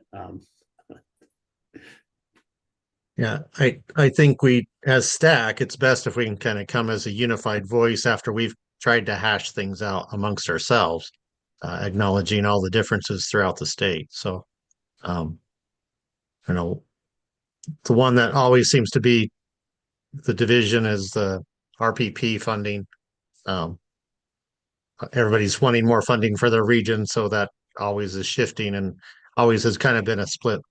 But a lot of the other things over the past have been able to come together with something that's more cohesive for the whole state. So I think that's the goal of STAC, is to try to come to a mutual agreement among ourselves to help commission come to a decision that can help the whole state as a whole, and not just small pockets. So I think we can work on that. Holly. Yeah, and I think that was mostly the point I was trying to make. Truthfully, I did not have the chance or even honestly take the opportunity to call and talk to my transportation commissioner about policy directive 14 because I was heading out to DC and she was heading up to Denver. And I think Hannah Parsons was a little frustrated with me, which is okay. But and I said, but it was something we knew that they had to pass anyway. We know where this governor wants to go. And so with policy directive 14, I just managed to speak to a couple people who I know are running for governor a couple of years from now and try and change things that way. But yeah, it is important we go as a unified voice. And that's the thing, is just finding ways to make our voices a little bit stronger, I guess, at the Transportation Commission, to find a way. I was just thinking on the faster fees. I'm a conservative at heart, but I always believe Tabor exists to do things. But maybe after 4 or 5 years, and this would be for Jeff or for Marissa or whoever's in transportation, 4 or 5 years down the road, see how our enterprise funds stabilize, and then maybe consider making faster into an enterprise and proposing that to the state legislature so that we can keep that. And obviously right now, I think with inflation and taxes and the budget the way it is, I don't think that's going to be Governor Polis's priority. So, but at some point to make the faster funds so that they become their own enterprise, that would help our roads. And so that was just a thought I had after we went on break. But I think the important thing is we have to try and make a difference somehow. It's a tough job for them too. And then to have to learn all of this stuff. So thanks for bringing up some good ideas, everybody. I really appreciate it. Thank you. Any other comments on our work plan? All righty. Mr. Chair, I think to conclude is we'll be bringing forward a proposed work plan for the consideration at the January meeting. It will be the first action item, and we'll have that posted and available on the STAC website, on the CDOT website, the STAC page on the CDOT website, and we'll keep it updated as situations change throughout the year. Sounds good. We'll get that finalized and get that up. So thank you. All right, statewide travel survey update. Eric.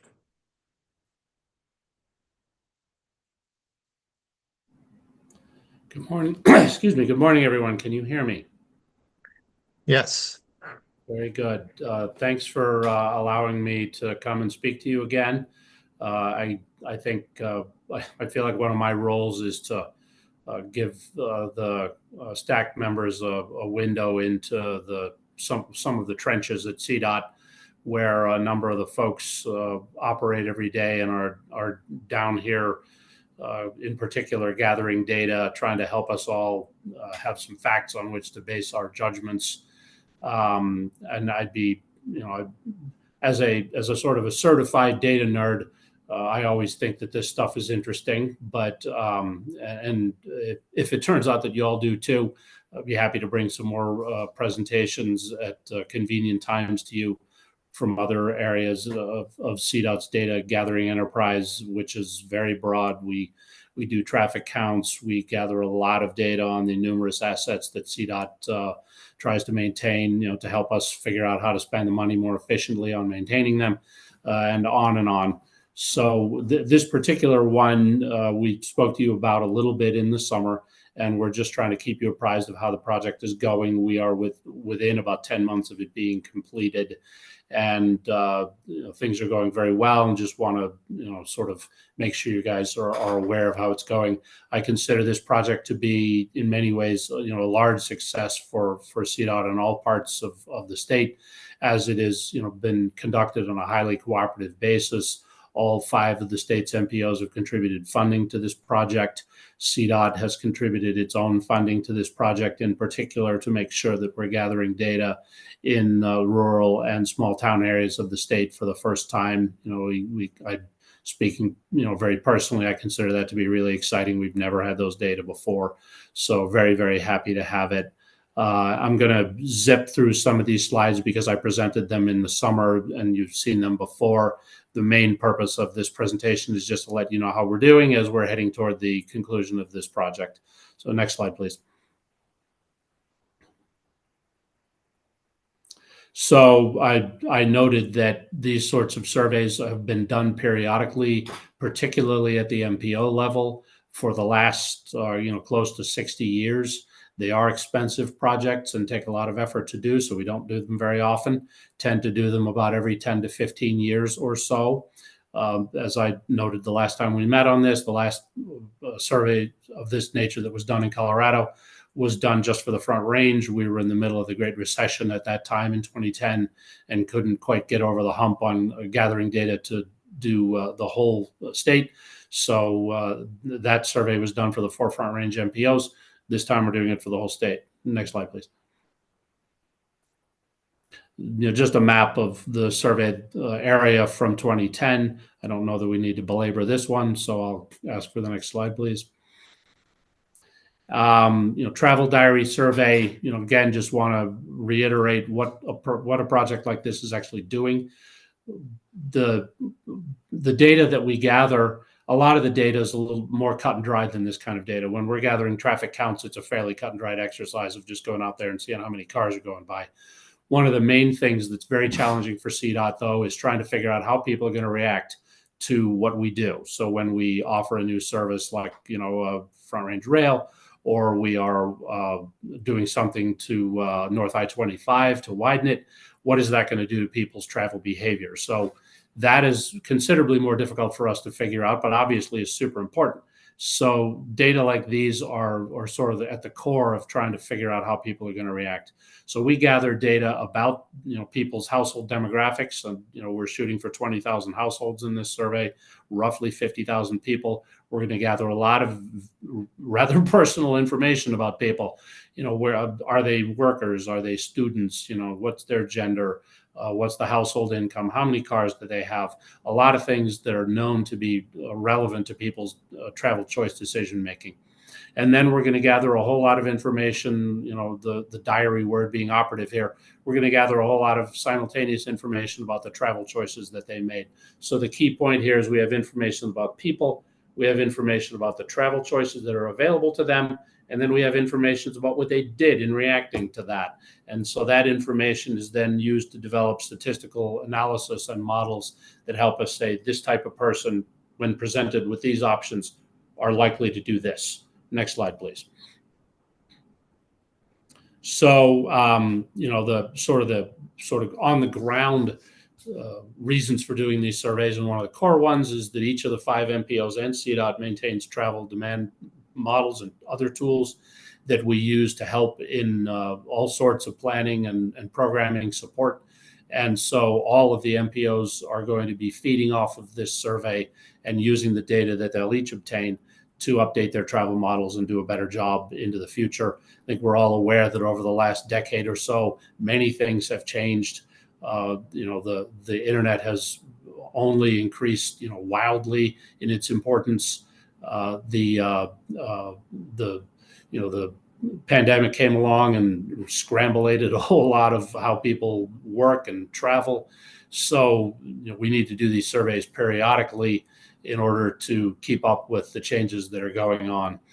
Note here, we gather data on all household travel, on all household members, on all travel modes, all trips that they make. That's a big distinction from what we are able to obtain from the census, where there's just sort of limited data on people's work travel and really no other purposes. These surveys gather data on all of people's travel. Next slide, please.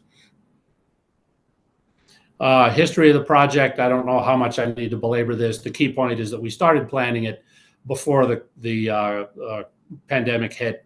We had to sort of slow track the project during the pandemic because people's travel behaviors were changing so much that we did not want to gather a bunch of data at an ephemeral moment in history and then find that people's newer travel behavior had changed and the data we gathered was obsolete.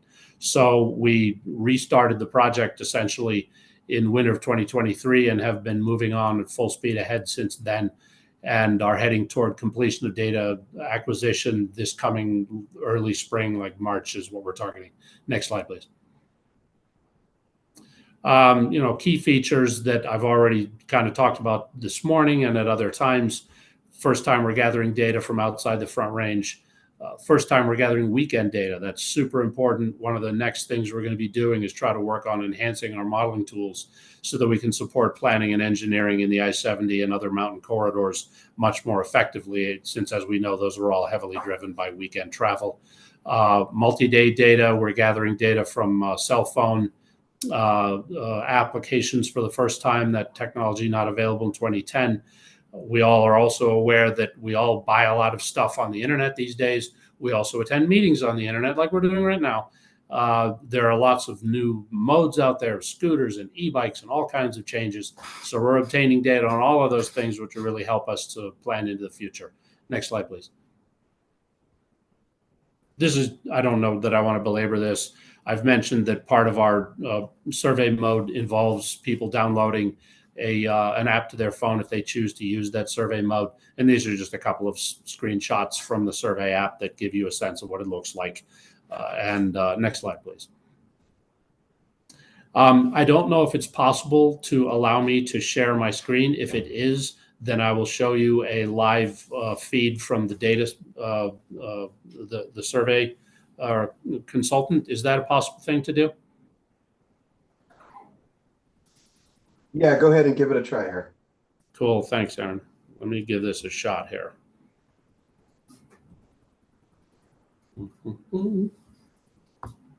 Our screen share. Cool. Now, I'm hoping people can see this thing that looks like a map of Colorado. Can you see it? Yes.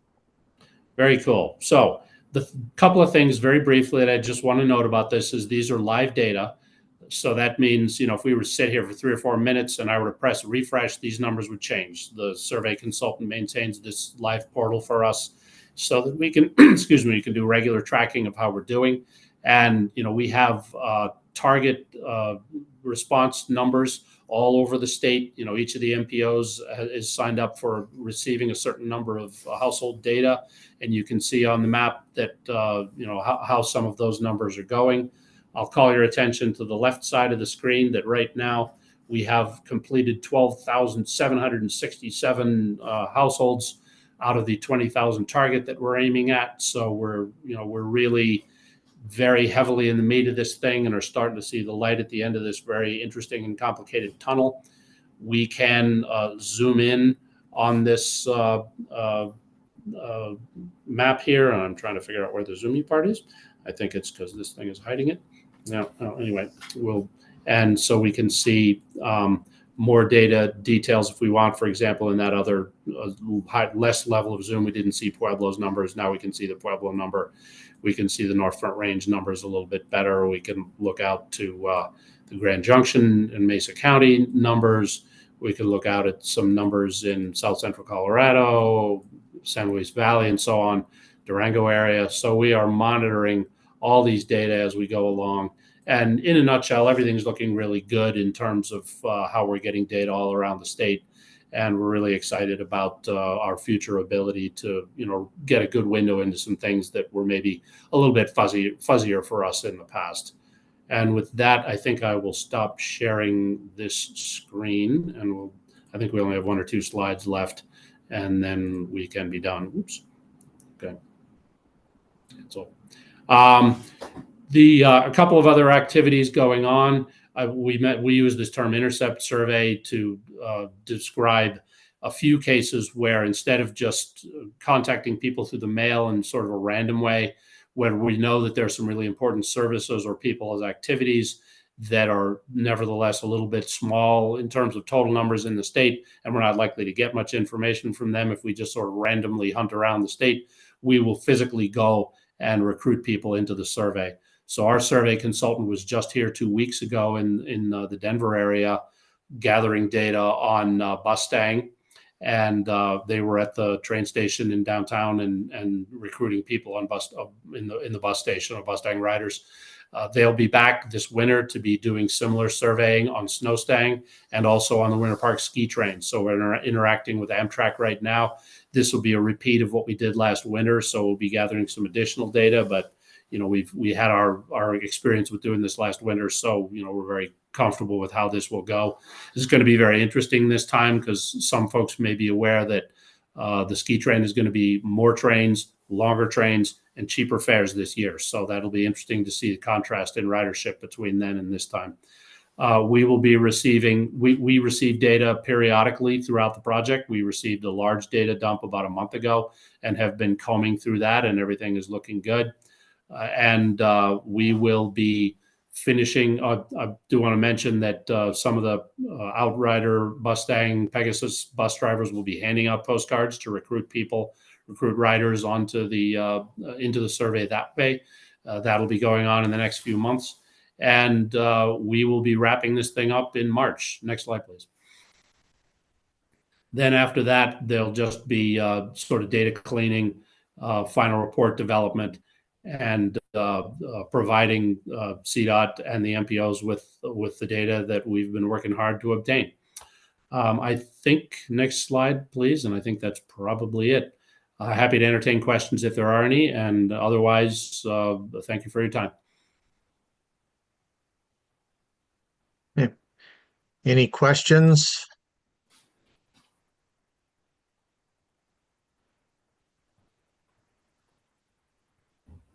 Right. I had one on the eastern I-70 corridor. Didn't look like you had a lot of responses. How did you recruit in areas, especially in the rural areas, to get people to participate? So thank you, Chair Beatty. We have been watching the Eastern Plains pretty closely. At the moment, depending on how one defines the Eastern Colorado, we have several hundred completed responses in that area right now. The way that we recruit is through the mail. At this point in how surveys work, we are just randomly mailing to people.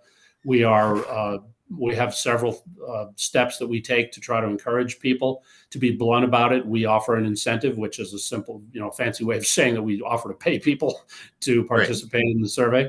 And, to the extent that we're seeing demographic groups or areas that we're a little worried about them maybe responding at a lower rate, then we may crank up the offer. We may just offer to pay more.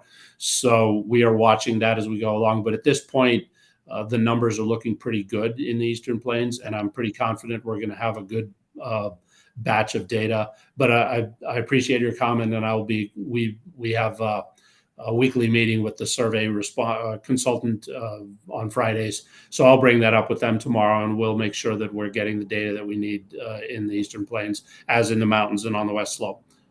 Right.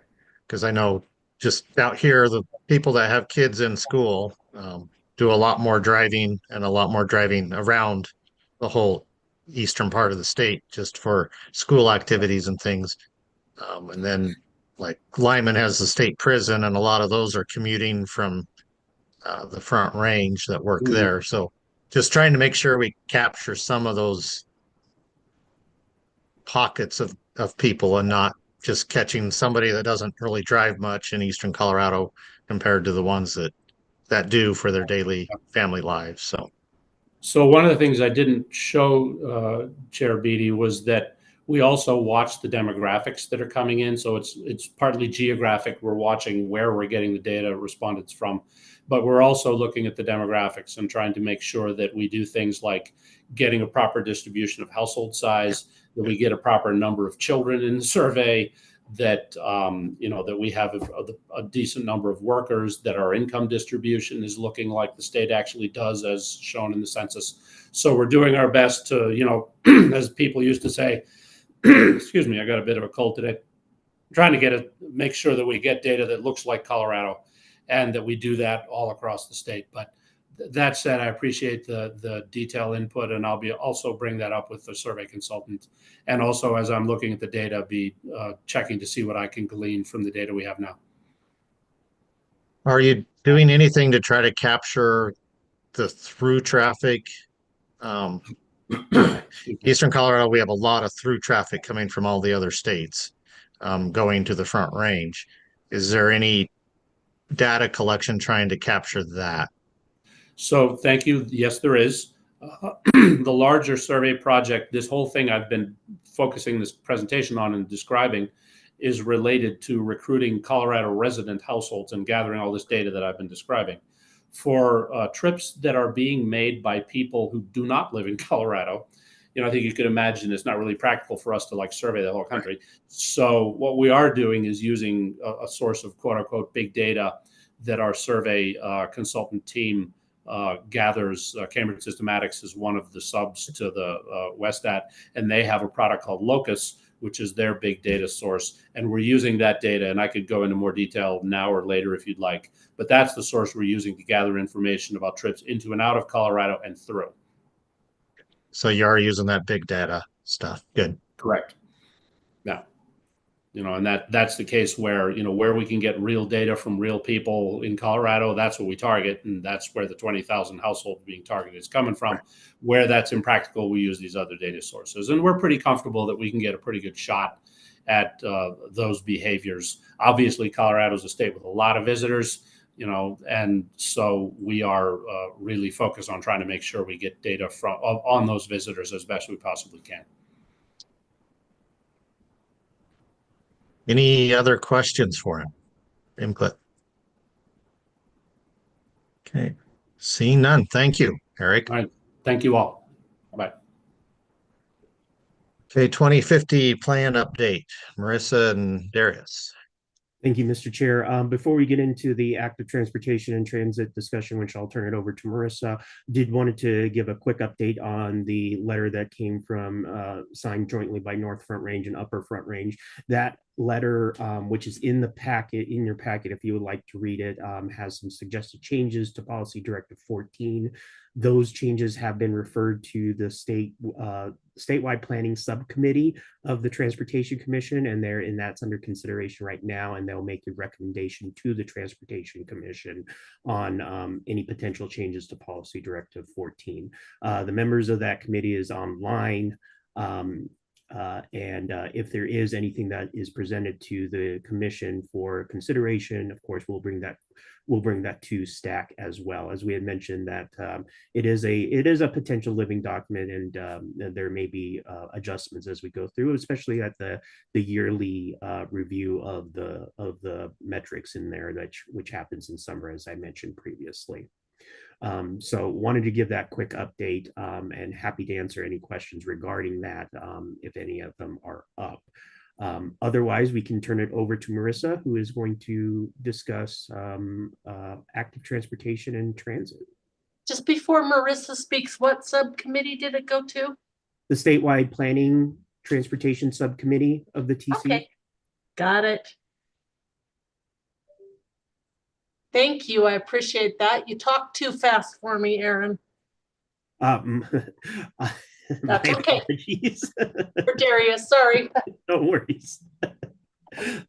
All right. Marissa. Thanks. Thanks, Aaron, for getting this on the screen. If you want to go to the next slide. For those of you who don't know me, I'm Marissa Gahan, Multimodal Planning Branch Manager at CDOT. So just sort of a little bit of a refresher as part of the 2050 statewide plan overall development. Something that we're really hoping to do well in this plan is modal integration. It's a very important component of long-range planning, and also in terms of meeting our required state and federal regulations. So as we are developing the long-range plan, we've been trying to provide STAC with updates and some discussions on key modal and topical areas that will go into informing the long-range plan. For example, when we met last month, I believe we featured an update on the Strategic Highway Safety Plan, which is being developed on a similar schedule as the long-range plan. So this has allowed us to be very integrated, using a lot of the outreach and data to inform both plans together. So this month, we want to highlight active transportation and transit. So as we discussed previously during this meeting, we hope to bring other topics like asset management, freight, and resiliency, and build that into the work plan for next year. And again, sort of refresher on how those will also inform our long-range planning efforts. I'm going to go to the next slide. So this, I think, is a slide many of you have seen before, but just a reminder of the state planning factors and federal planning factors. This is sort of a summary. If you want to read all about this, there's the citations on the bottom. But I know active transportation and transit and modal connectivity are both state and federal planning factors that we need to consider as part of the long-range statewide and regional transportation planning process. I know earlier we talked, it was brought up that, greenhouse gas emission reduction should be a part of the STAC work plan, and we can definitely build that into our long-range planning discussions. And what I hope is a key takeaway from this presentation is how transit and active transportation can be integrated with highway projects as a strategy for compliance with the greenhouse gas planning standard, while also getting people where they need to go on our highways. Go to the next slide. So the purpose of today's presentation is to update you on our current CDOT-led transportation and transit initiatives and its correlation to our broader long-range planning efforts. We've been giving, so some of you might have seen some of these slides already. We've been talking about this at the rural TPR meetings as part of their regional transportation plan update process. So I think about half of the TPRs, the rural TPRs, have seen this, and the other half will be probably seeing some variations of this presentation at their upcoming meetings. And again, just discussing the importance of being intentional and smart about how we're integrating active transportation and transit when we talk about the broader context of our roadway safety and maintenance projects. So in the spirit of integration, this topic spans multiple divisions and multiple disciplines at CDOT. So we're going to have a couple different presenters on this presentation today. Medora Bornhoff, who leads the Main Streets and Active Transportation team at CDOT, will be talking about the active transportation slides. And then she will then turn it to George Gromke with our Division of Transit and Rail, and who will cover the transit slides. So with that, Medora, are you on? I am here. Is my audio coming through all right? Loud and clear. Okay, great. So we'll start with a bit of overarching, if you can go to the next slide, Erin, of how we're thinking about developing complete projects in our long-range plan. Next slide, please. So this is our approach to integrating these multiple modes together. This concept of a complete project considers the needs of people and places, bringing those together and developing context-sensitive solutions so that we can improve access, mobility, and safety for our transportation system. It's important to note that complete projects don't always have multiple travel modes, but they often do. It really depends on the context, the specific location, and what's needed there. It could be a single travel mode that constitutes a complete project for that location. At its heart, complete projects are more comprehensive in addressing diverse needs, which makes them more compelling for future funding opportunities. It also helps us identify the full range of needs early on so that we can secure the appropriate funding levels to complete those projects. Next slide. So we have 7 considerations that we're looking at as we develop complete projects.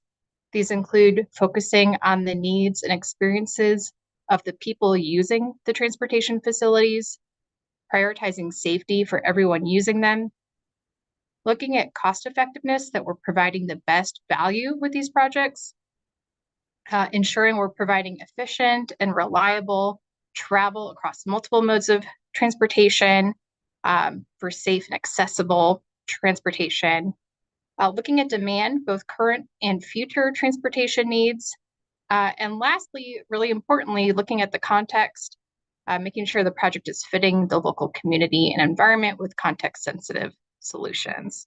So as I said, these complete projects really will vary based on the location.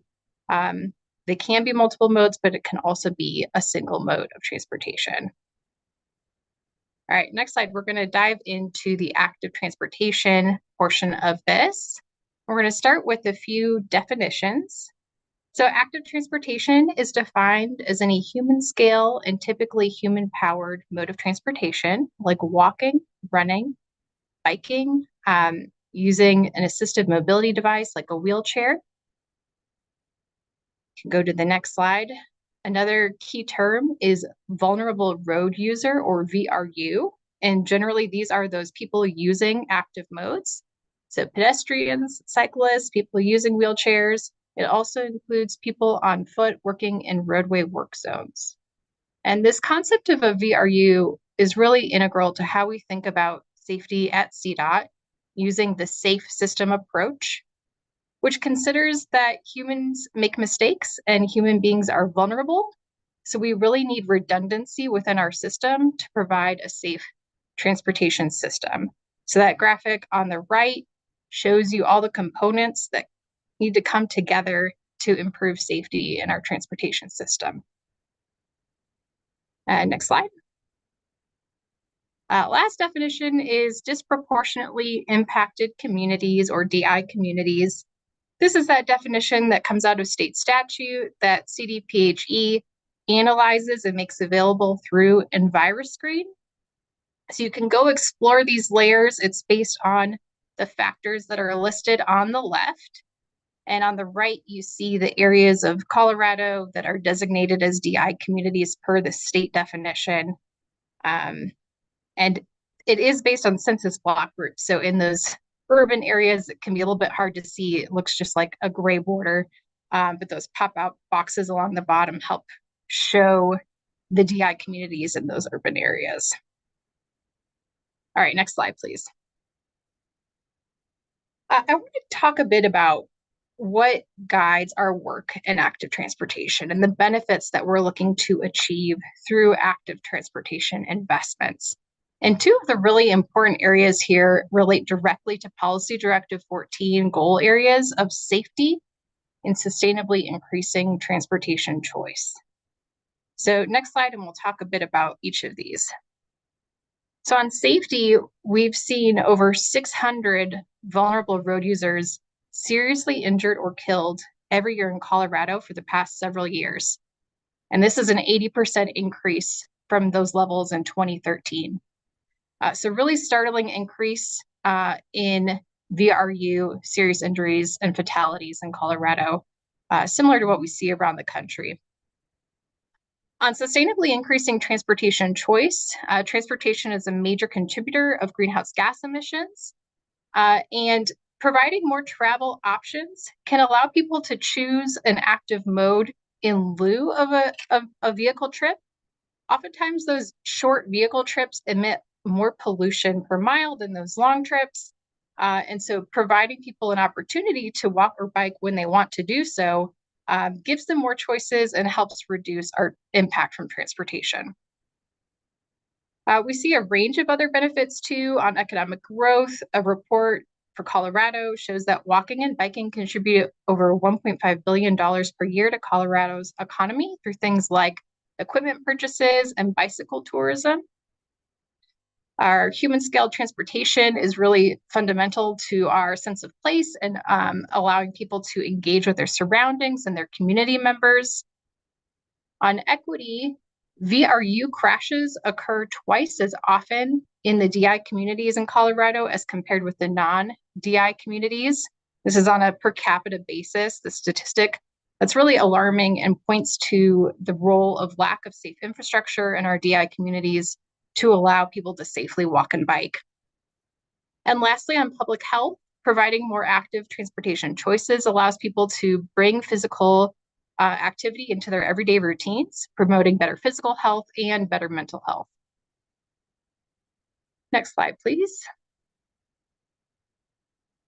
There are a number of grant programs available that either only fund active transportation or have a strong focus on investing in active transportation.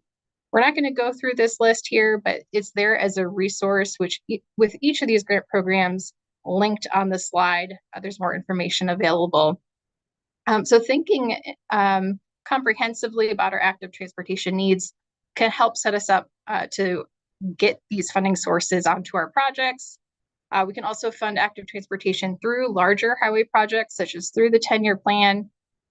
And I also want to call your attention to the resource linked on the bottom right of this slide. It's the USDOT Pedestrian and Bicycle Funding Opportunities Table. This is a really comprehensive resource and really eye-opening to the different types of bicycle and pedestrian project types that are eligible for various federal funding programs. So it really is a great resource to look at which fund sources could be used on your project. Next slide. So we've talked about why we invest in active transportation, how we fund it. Last, I want to talk about what makes a good location for active transportation investment. Often we look at existing demand. Where are people currently walking and biking? But that really misses the full picture. There are so many times when our residents and our travelers want to make a walk or bike trip, but they can't due to lack of infrastructure or lack of safe infrastructure. And so looking at that unmet demand for active transportation is really key at looking at where we need to invest. So where are the short vehicle trips happening? Where are the destinations that people want to walk and bike to, such as schools, parks, main streets, and residential locations? All of that is really helpful for identifying good locations for active transportation investment. We also look at locations that close a network gap, that enhance safety at locations where VRU crashes or near misses have occurred within a mile of existing or planned transit stops, and also locations that serve disproportionately impacted communities, going back to that disproportionate burden that we saw on the previous slide. And next slide. So as CDOT is developing our long-range plan, we are also developing our update to the statewide active transportation plan. And STAC got an update on this back in July about the development of our next active transportation plan. So I just want to bring a little bit of update to this ATP process to you all today. Next slide. So as a reminder, this active transportation plan for the state is not a project-based plan. We are not going to have projects listed in this active transportation plan. It is that high-level policy plan that's going to identify goals, policy recommendations, and strategies for us to undertake to help advance active transportation in Colorado. Part of this effort will be integrating with local and regional bicycle and pedestrian plans, creating a tool to help prioritize our investments, and integrating with other statewide planning initiatives like the Long Range Plan, the Strategic Highway Safety Plan, and transit plans. Next slide, please.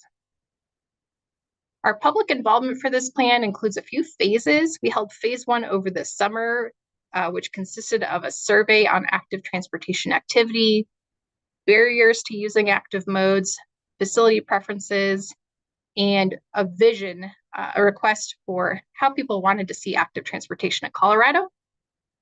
We have 2 more phases of public engagement that are going to focus more on goals and strategies and the implementation of this plan. We also have a statewide community advisory committee that we've convened that consists of local and state agency representatives, TPR and MPO representatives, and bicycle and pedestrian advocates who are weighing in on this plan. They met for the first time in September, and they're going to meet 2 more times between now and April of 2025 to inform this plan. If any of you are interested in getting more involved in this effort, please contact Annalise. Her email is on the slide, and she can get you added to that community advisory committee. Next slide. So I want to give a first look at some of the survey results that we saw from this active transportation plan survey.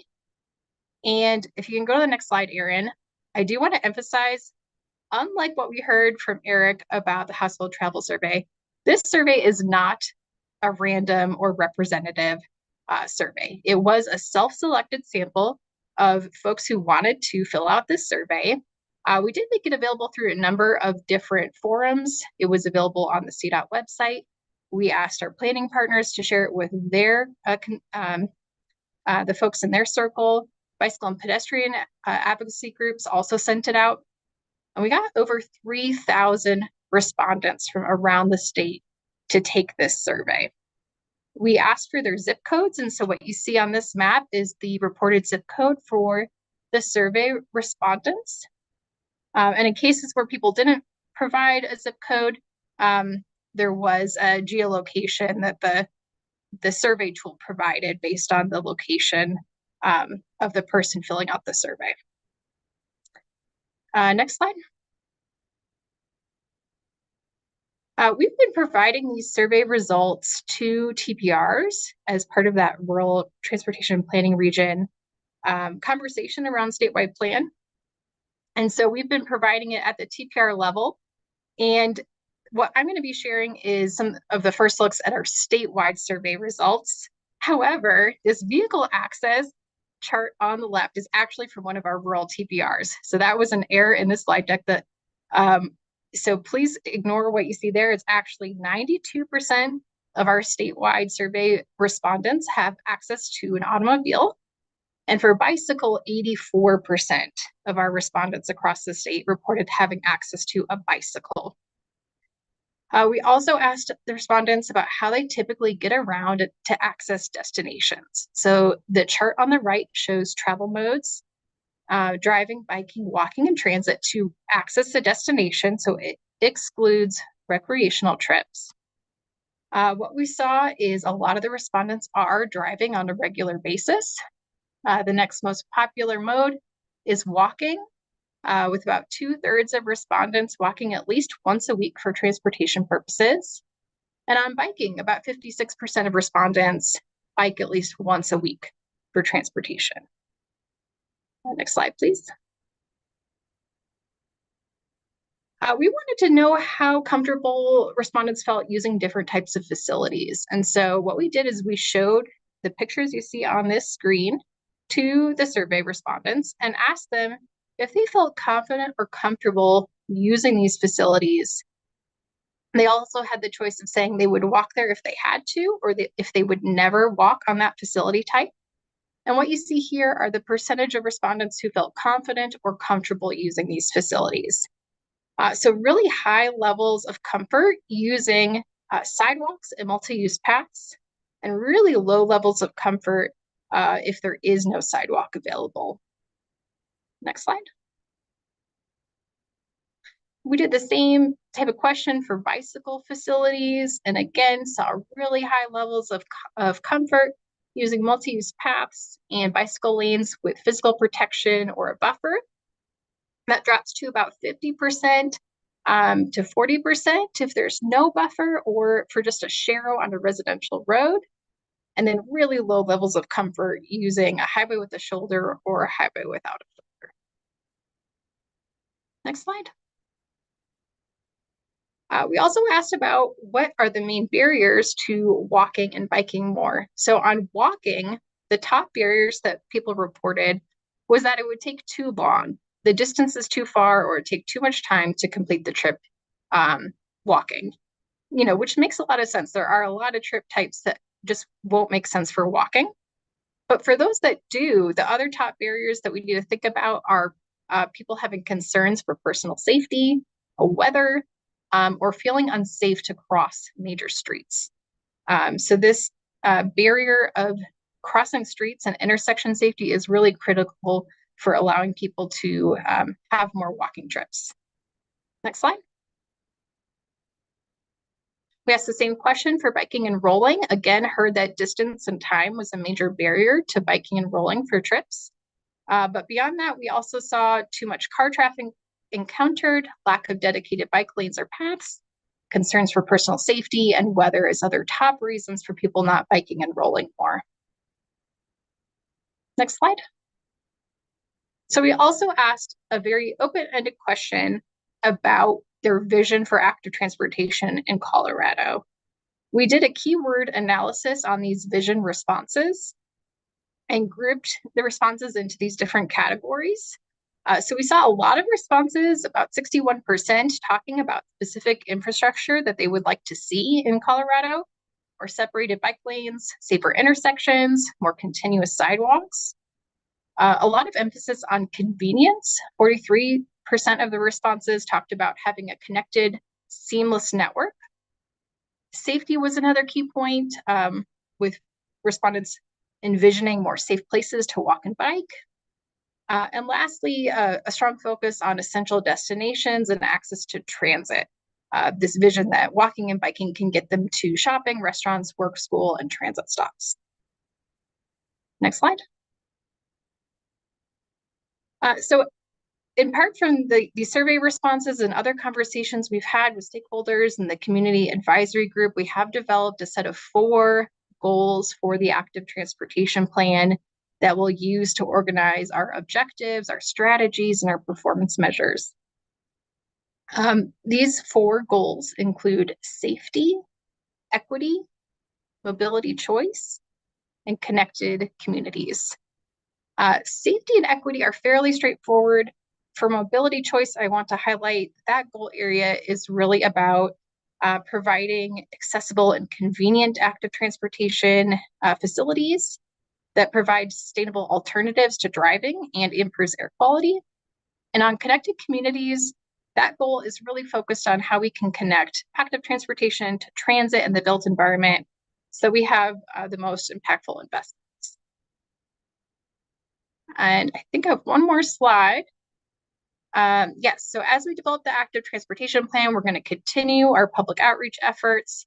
We're working next on our project prioritization tool that's going to bring together data sources that tie back to the slide I had earlier on how we think about which locations will have the greatest impact on our active transportation system. So it's going to be a resource to bring together these data layers and help us make more data-informed decisions about our active transportation investments. And we're looking to finalize this plan in April of next year. And it is going to roll into our statewide plan as an appendix. So I think for time, we're going to hold off on questions, and I'm going to turn it over to George Gromke with DTR to talk about transit. But if you do have questions, hold on to them and we'll take them at the end. Thanks, Medora. Appreciate it. Hi, everyone. Thanks for your time today. Here to talk about the transit portion of the special sessions here for the ongoing statewide planning processes. Next slide, please.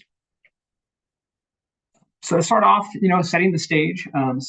Really looking at the statewide transit vision, the statewide transit goals, and, of course, in these conversations with TPRs, in recognizing their regional transit plans as well, and their visions within those plans for transit. Next slide. Again, kind of the baseline, right? Advancing priorities through transit. So looking at the benefits of transit and the process for advancing those benefits, through the process of planning, prioritization, funding, and implementation, and looking at the transportation focus areas in achieving those goals in the development of these ways to promote transit and the benefits of transit. Next slide. So transit in the region and the statewide plans. So updating projects, currently going through a process and reaching out with our different transit providers throughout the state in updating those plans.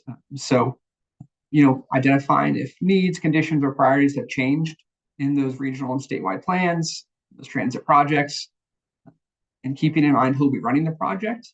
So, if they're prepared for it, who will be delivery of that, at what level, and if that's still, that project is still the same or has changed, and a financial plan for that. So sustainability of funding, does it need updating? Have those things changed? The scope of the project, if it's changed considerably, or if there's small changes to what was originally envisioned in the last update, any changes that need to be included in this next cycle.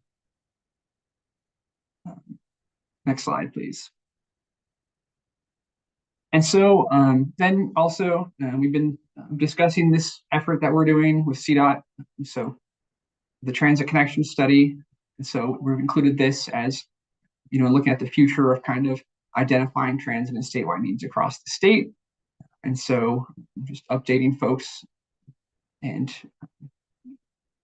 getting their thoughts on where we are in this process. So, of course, just providing them an update of where we're at. So, underway, data collection analysis, looking at this, ridership potential, connections to existing centers, equitable transit access, population with unmet needs, connections to other modes and statewide transit network. And also, this is an opportunity to start looking at these things in those RTPs and thinking about transit and opportunities for transit and connections in those regions and broadly across the state. And then just talking about upcoming, so we're going with this project. So the TCS outcomes, a heat map of gaps and needs, the prioritization of identified gaps and needs across the state and opportunities for connection, and then state-supported transit connections, improvements, and expansion. So mostly with the bus tank family services there, but also passenger rail as well. Next slide. And then, so just the regional transportation plans and transit plans and the connection there with the transit connection study potentially. And that, highlighting it will not provide recommendations, but to serve as a resource to transit agencies and the development of their projects and their priorities, and looking at how busting and Outrider fits into the Colorado Transit Network. Next slide, please. And then I was discussed by Medora and Marissa is, providing an example of what a complete project looks like. So, and talking about transit as a part of a complete project and what that might look like within a corridor, as well as, a broader project and kind of building and packaging those complete projects. Next slide. And then next steps. I think I'll hand this over to Marissa. Thank you. Yeah, we can open it up for questions and discussions at this point, but just some next steps that, modal integration will continue to be ongoing topics for discussion at STAC meetings. We will build that into your 2025 STAC work plan. Other important areas that that we'll be discussing with you will be freight, the fix it first asset management, resiliency, safety, and of course greenhouse gas integration. But we can open it up to questions, thoughts, discussion.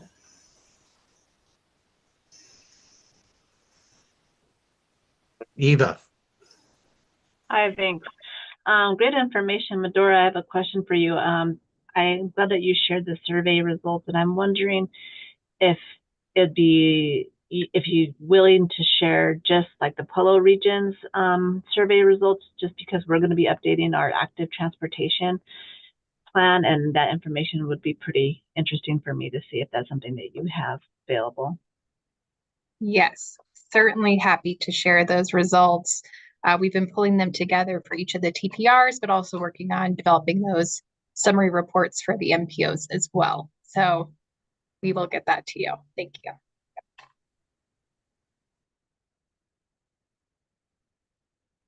Any other questions from anybody? I have one on the Paul, go ahead. Yeah, thanks, Mr. Chair. I guess mine was just kind of an agenda item question because this item has both the statewide plan update and the North Front Range and Upper Front Range recommendations on PD 14 kind of bundled together. And Darius mentioned that those recommendations have been routed to a subcommittee of the Transportation Commission. So I was just curious if this recommendation was going to be discussed by the STAC today as a part of this item. And if not, if we could get some more information about what the timeline and the process would look like for having that conversation with the TC's subcommittee. Mr. Chair, I could answer that if you don't mind. Okay, yeah. So I think today, if there was any conversation about that, with the chair's discretion, happy to do that.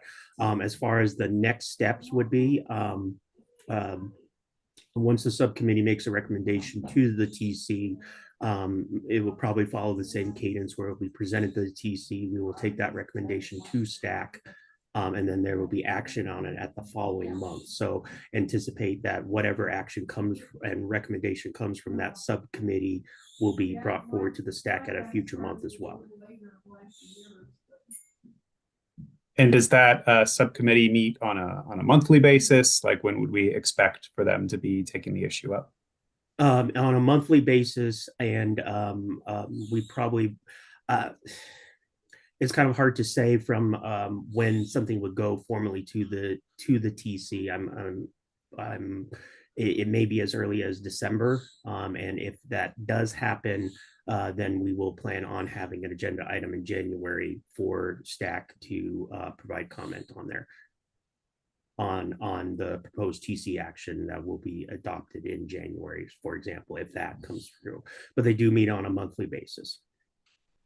Darius, it's an open meeting, right? Yeah. So can we make sure that Paul can be invited and listen in and just sort of see how it's going and keep the folks that were part of that letter sort of updated? Absolutely. Holly? Yeah, I just wanted to thank Paul for putting together this letter. And even if the committee, I'd just like to have a report back from the subcommittee on what they decide on the letter. So if they say, no, we don't want to address it this time, I'd just like to have some kind of report back from them if Darius could provide that, or that would be helpful. So Absolutely. Yeah, so that we know what's going on. And then maybe, some more people will sign on to it at that point in time. I don't know. Absolutely happy to report back on final decision from the subcommittee. Apologies on eating at the same time. So no worries. Hey, did you have anything else, Johnny? Your hand is still up. Just making sure. All right. Any other feedback on the active transportation and transit discussion? I did have one question on the active transportation. Is there any discussion of trying to get a fee on bikes and shoes or anything to kind of have a self-funding stream? As we're always struggling just for maintenance of everything and adding more layers of things to be maintained. A new funding dedicated stream might be beneficial. I haven't heard that idea come up yet, but we are always looking for more funding opportunities. So thank you for raising that idea. Fee on bike and shoe sales or something. That's we're struggling on maintaining what we have just as a whole. We already have sidewalks failing and all those things too. So we keep wanting to add more and nobody seems to want to bring new funding to the table. So we need to always have that in the conversations when we're wanting to add more things. You know, this is Holly. I actually think we do have a small fee on bike sales down in Colorado Springs, and they are used primarily for that purpose, is to add bike lanes. So.